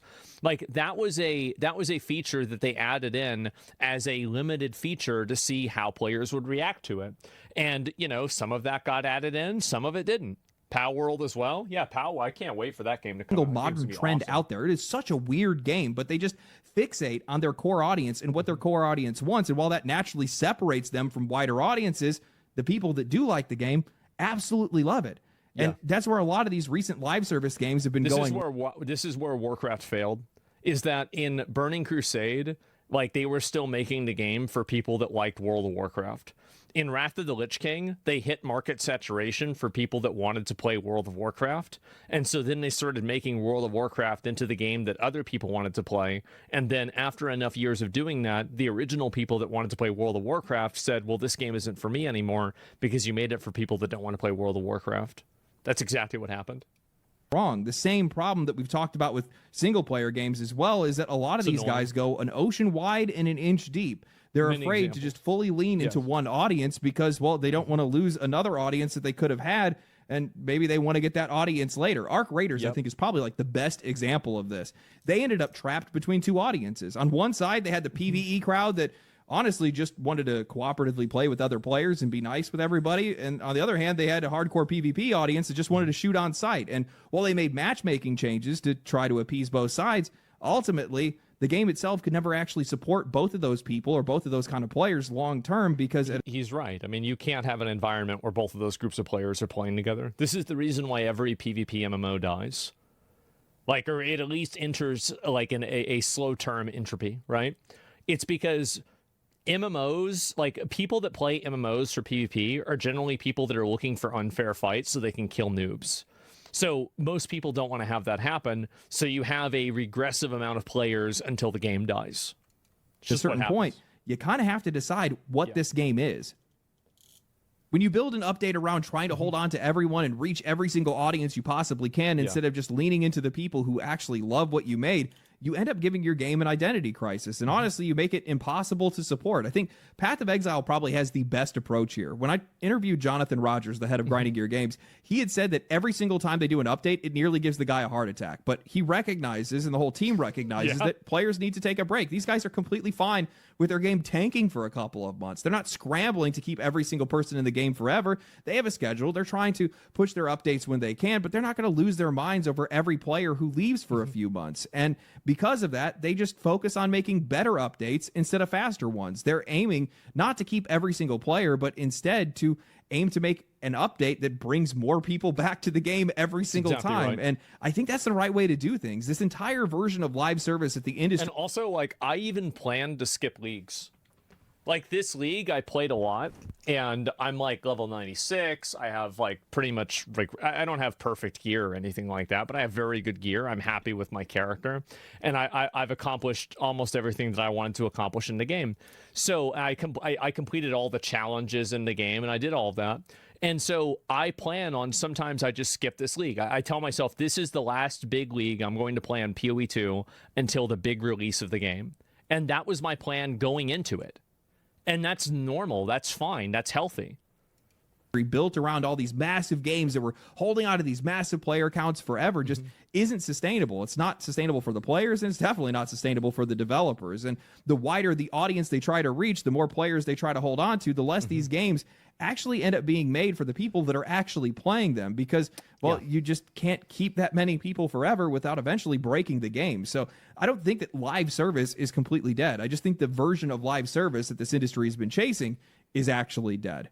Because while the successful live service is still very much alive, we can see it here today. We can see it out in a ton of different games. The problem is that I think OSRS and Classic WoW are great examples of live service games that are extremely successful. It's like having a game that's live service doesn't mean that you have to infinitely create content. If you have a content treadmill that's long enough, people will want to continue playing it because they find it to be fun and engaging. That kind of live service takes a lot more effort, a lot more time, and a lot more care than a lot of these companies wanted to give.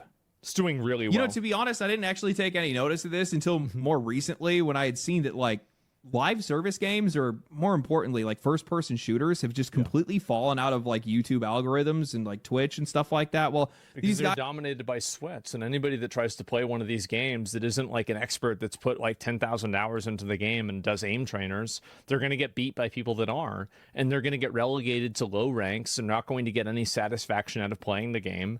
And also, most of these games get completely infested with cheaters as well. So you put all of these things together and you're just not having a good time. Like, it's so hard to go back, and like I cannot explain the absolute fucking euphoria of playing PUBG in 2017 and watching Shroud on the second monitor. Oh my god. That was it. Take me back. It was so good. And nowadays, you just don't have that anymore. You don't. I still have like a few people that are still watching them, and I think there's still some guys that are like, you know, Summit and Shroud and Peanut and a few other people that are still getting, you know, big numbers and stuff like that and doing really well. Yeah, they're doing largely well, that space is kind of just dissipated over the years, and it's just not as attractive as it used to be. And I kind of got thinking about it. It's like, man, like, is live service just completely falling off at this point? You know, I think what all this means is that these developers just need to surrender to the idea that you're just not going to hold on to all these players forever. They're just way too many games, man. Way too many games. There's so much for us to be able to do that eventually your player counts are going to fall. And when you struggle and you flail to try to hold on to everybody, the only thing you're going to do is hurt your game. That's all that's going to happen, because the content itself is just going to end up lacking quality and a legit direction to go in. I think that's what we're seeing with a lot of these games, a lack of identity in a lot of cases. And the other thing is, and this is probably the biggest one to be honest with you, stop aiming for the masses. Stop aiming for these massive audiences. Find a niche and then just solo into it as hard as you possibly can. Look at games like, you know, Counter-Strike or Warframe or Path of Exile. These games... Monster Hunter. Monster Hunter definitely is a niche game. And I think that in Wilds, definitely some of their reactive gameplay that they added in, things like offsetting, perfect blocking, clashes, etc., it definitely made the game more translatable to a Souls-like experience. But if you make a game for a niche, you will still hit a wide audience whenever that niche hits its magnum opus, like Elden Ring. you will still have it happen. Didn't get huge or didn't get bigger by widening themselves and chasing every single trend under the sun. They're not using extraction shooters. They're not using any of that kind of stuff. They just got better at beating themselves. And because of that, well, the audiences that they already had loved the game and just rave about the game. And eventually they start attracting other people in. That's what happened with me in Path of Exile. I just could not stop hearing about people telling me how much better it was than Diablo. And eventually I gave the game a shot. And sure enough, it's a lot better than Diablo. I still want to promise that for the release of PoE 2 1.0, I will release my original review for the Path of Exile 1 closed beta in 2012. I'm still planning on doing it. But, you know, I'd actually go to say that I think that the wild successes that we've seen with some of these live service games specifically over the past couple of years might actually be to their detriment. It actually might be the worst thing that happens to these guys, because if you start out small and build slow, continuing to build an audience update after update, well, like, you actually have room to grow in that case, right? That's what you've seen with some of these games. I think even like No Man's Sky is a really good example of that. Well, that No Man's Sky is a great example, and so is Cyberpunk, where Cyberpunk did something, CD Projekt Red did something that with a lot of games I think people have a really negative sentiment for, where like they're changing the main character in Witcher from like Geralt to Ciri. And, you know, it's like, oh, well, it's another girl replacing a male character. It's annoying. And there's people mad about it. But fundamentally, I think because they did such a great job respecting the player and fixing Cyberpunk and making such a good expansion to Cyberpunk, that people are willing to give CD Projekt Red the benefit of the doubt and be like, you know what?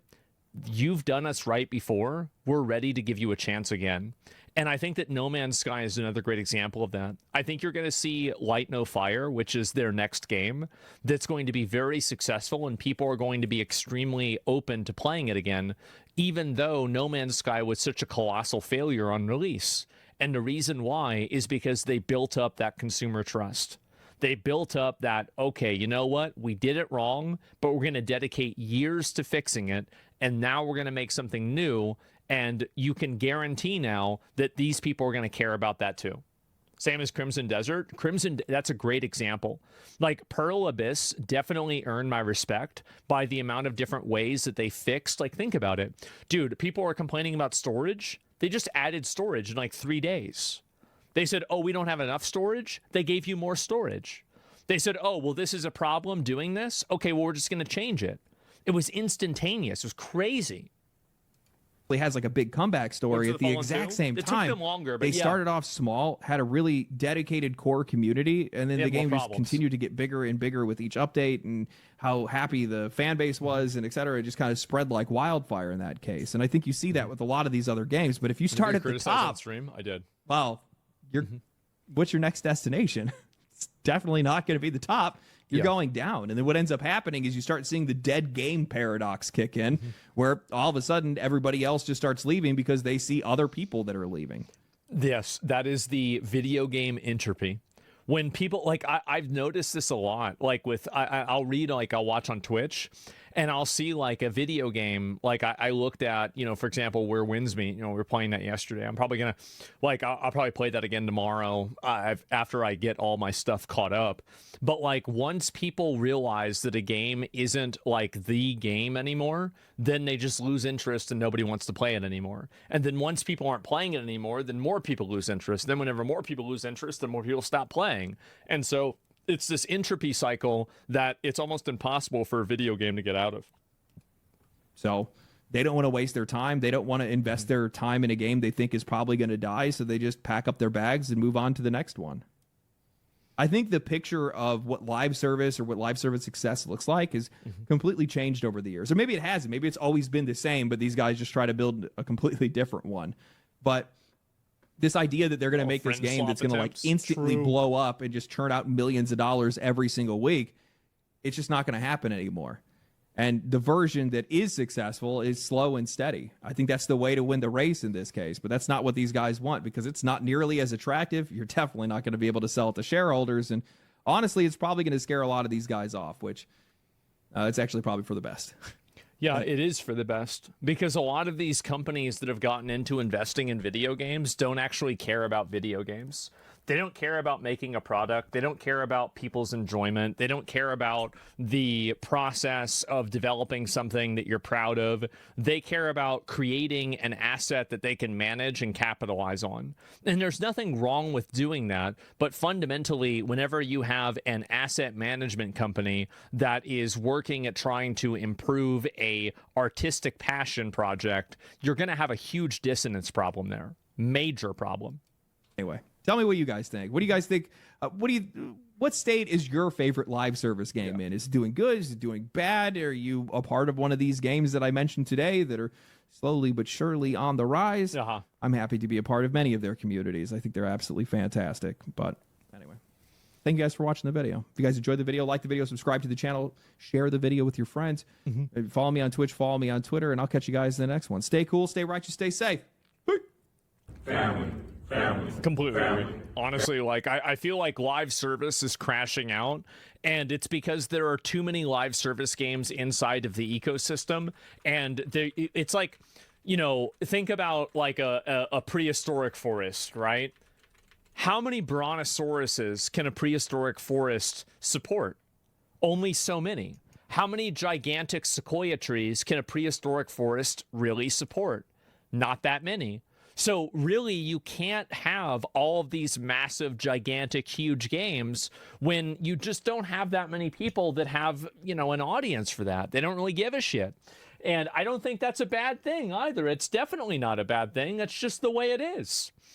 So yeah, I mean, the market is self-correcting. Yeah, well, I think that the market was oversaturated from the beginning, and now it's starting to self-correct. Marvel Rivals is probably carrying the entire franchise. Well, you know for a fact it's not the movies doing it.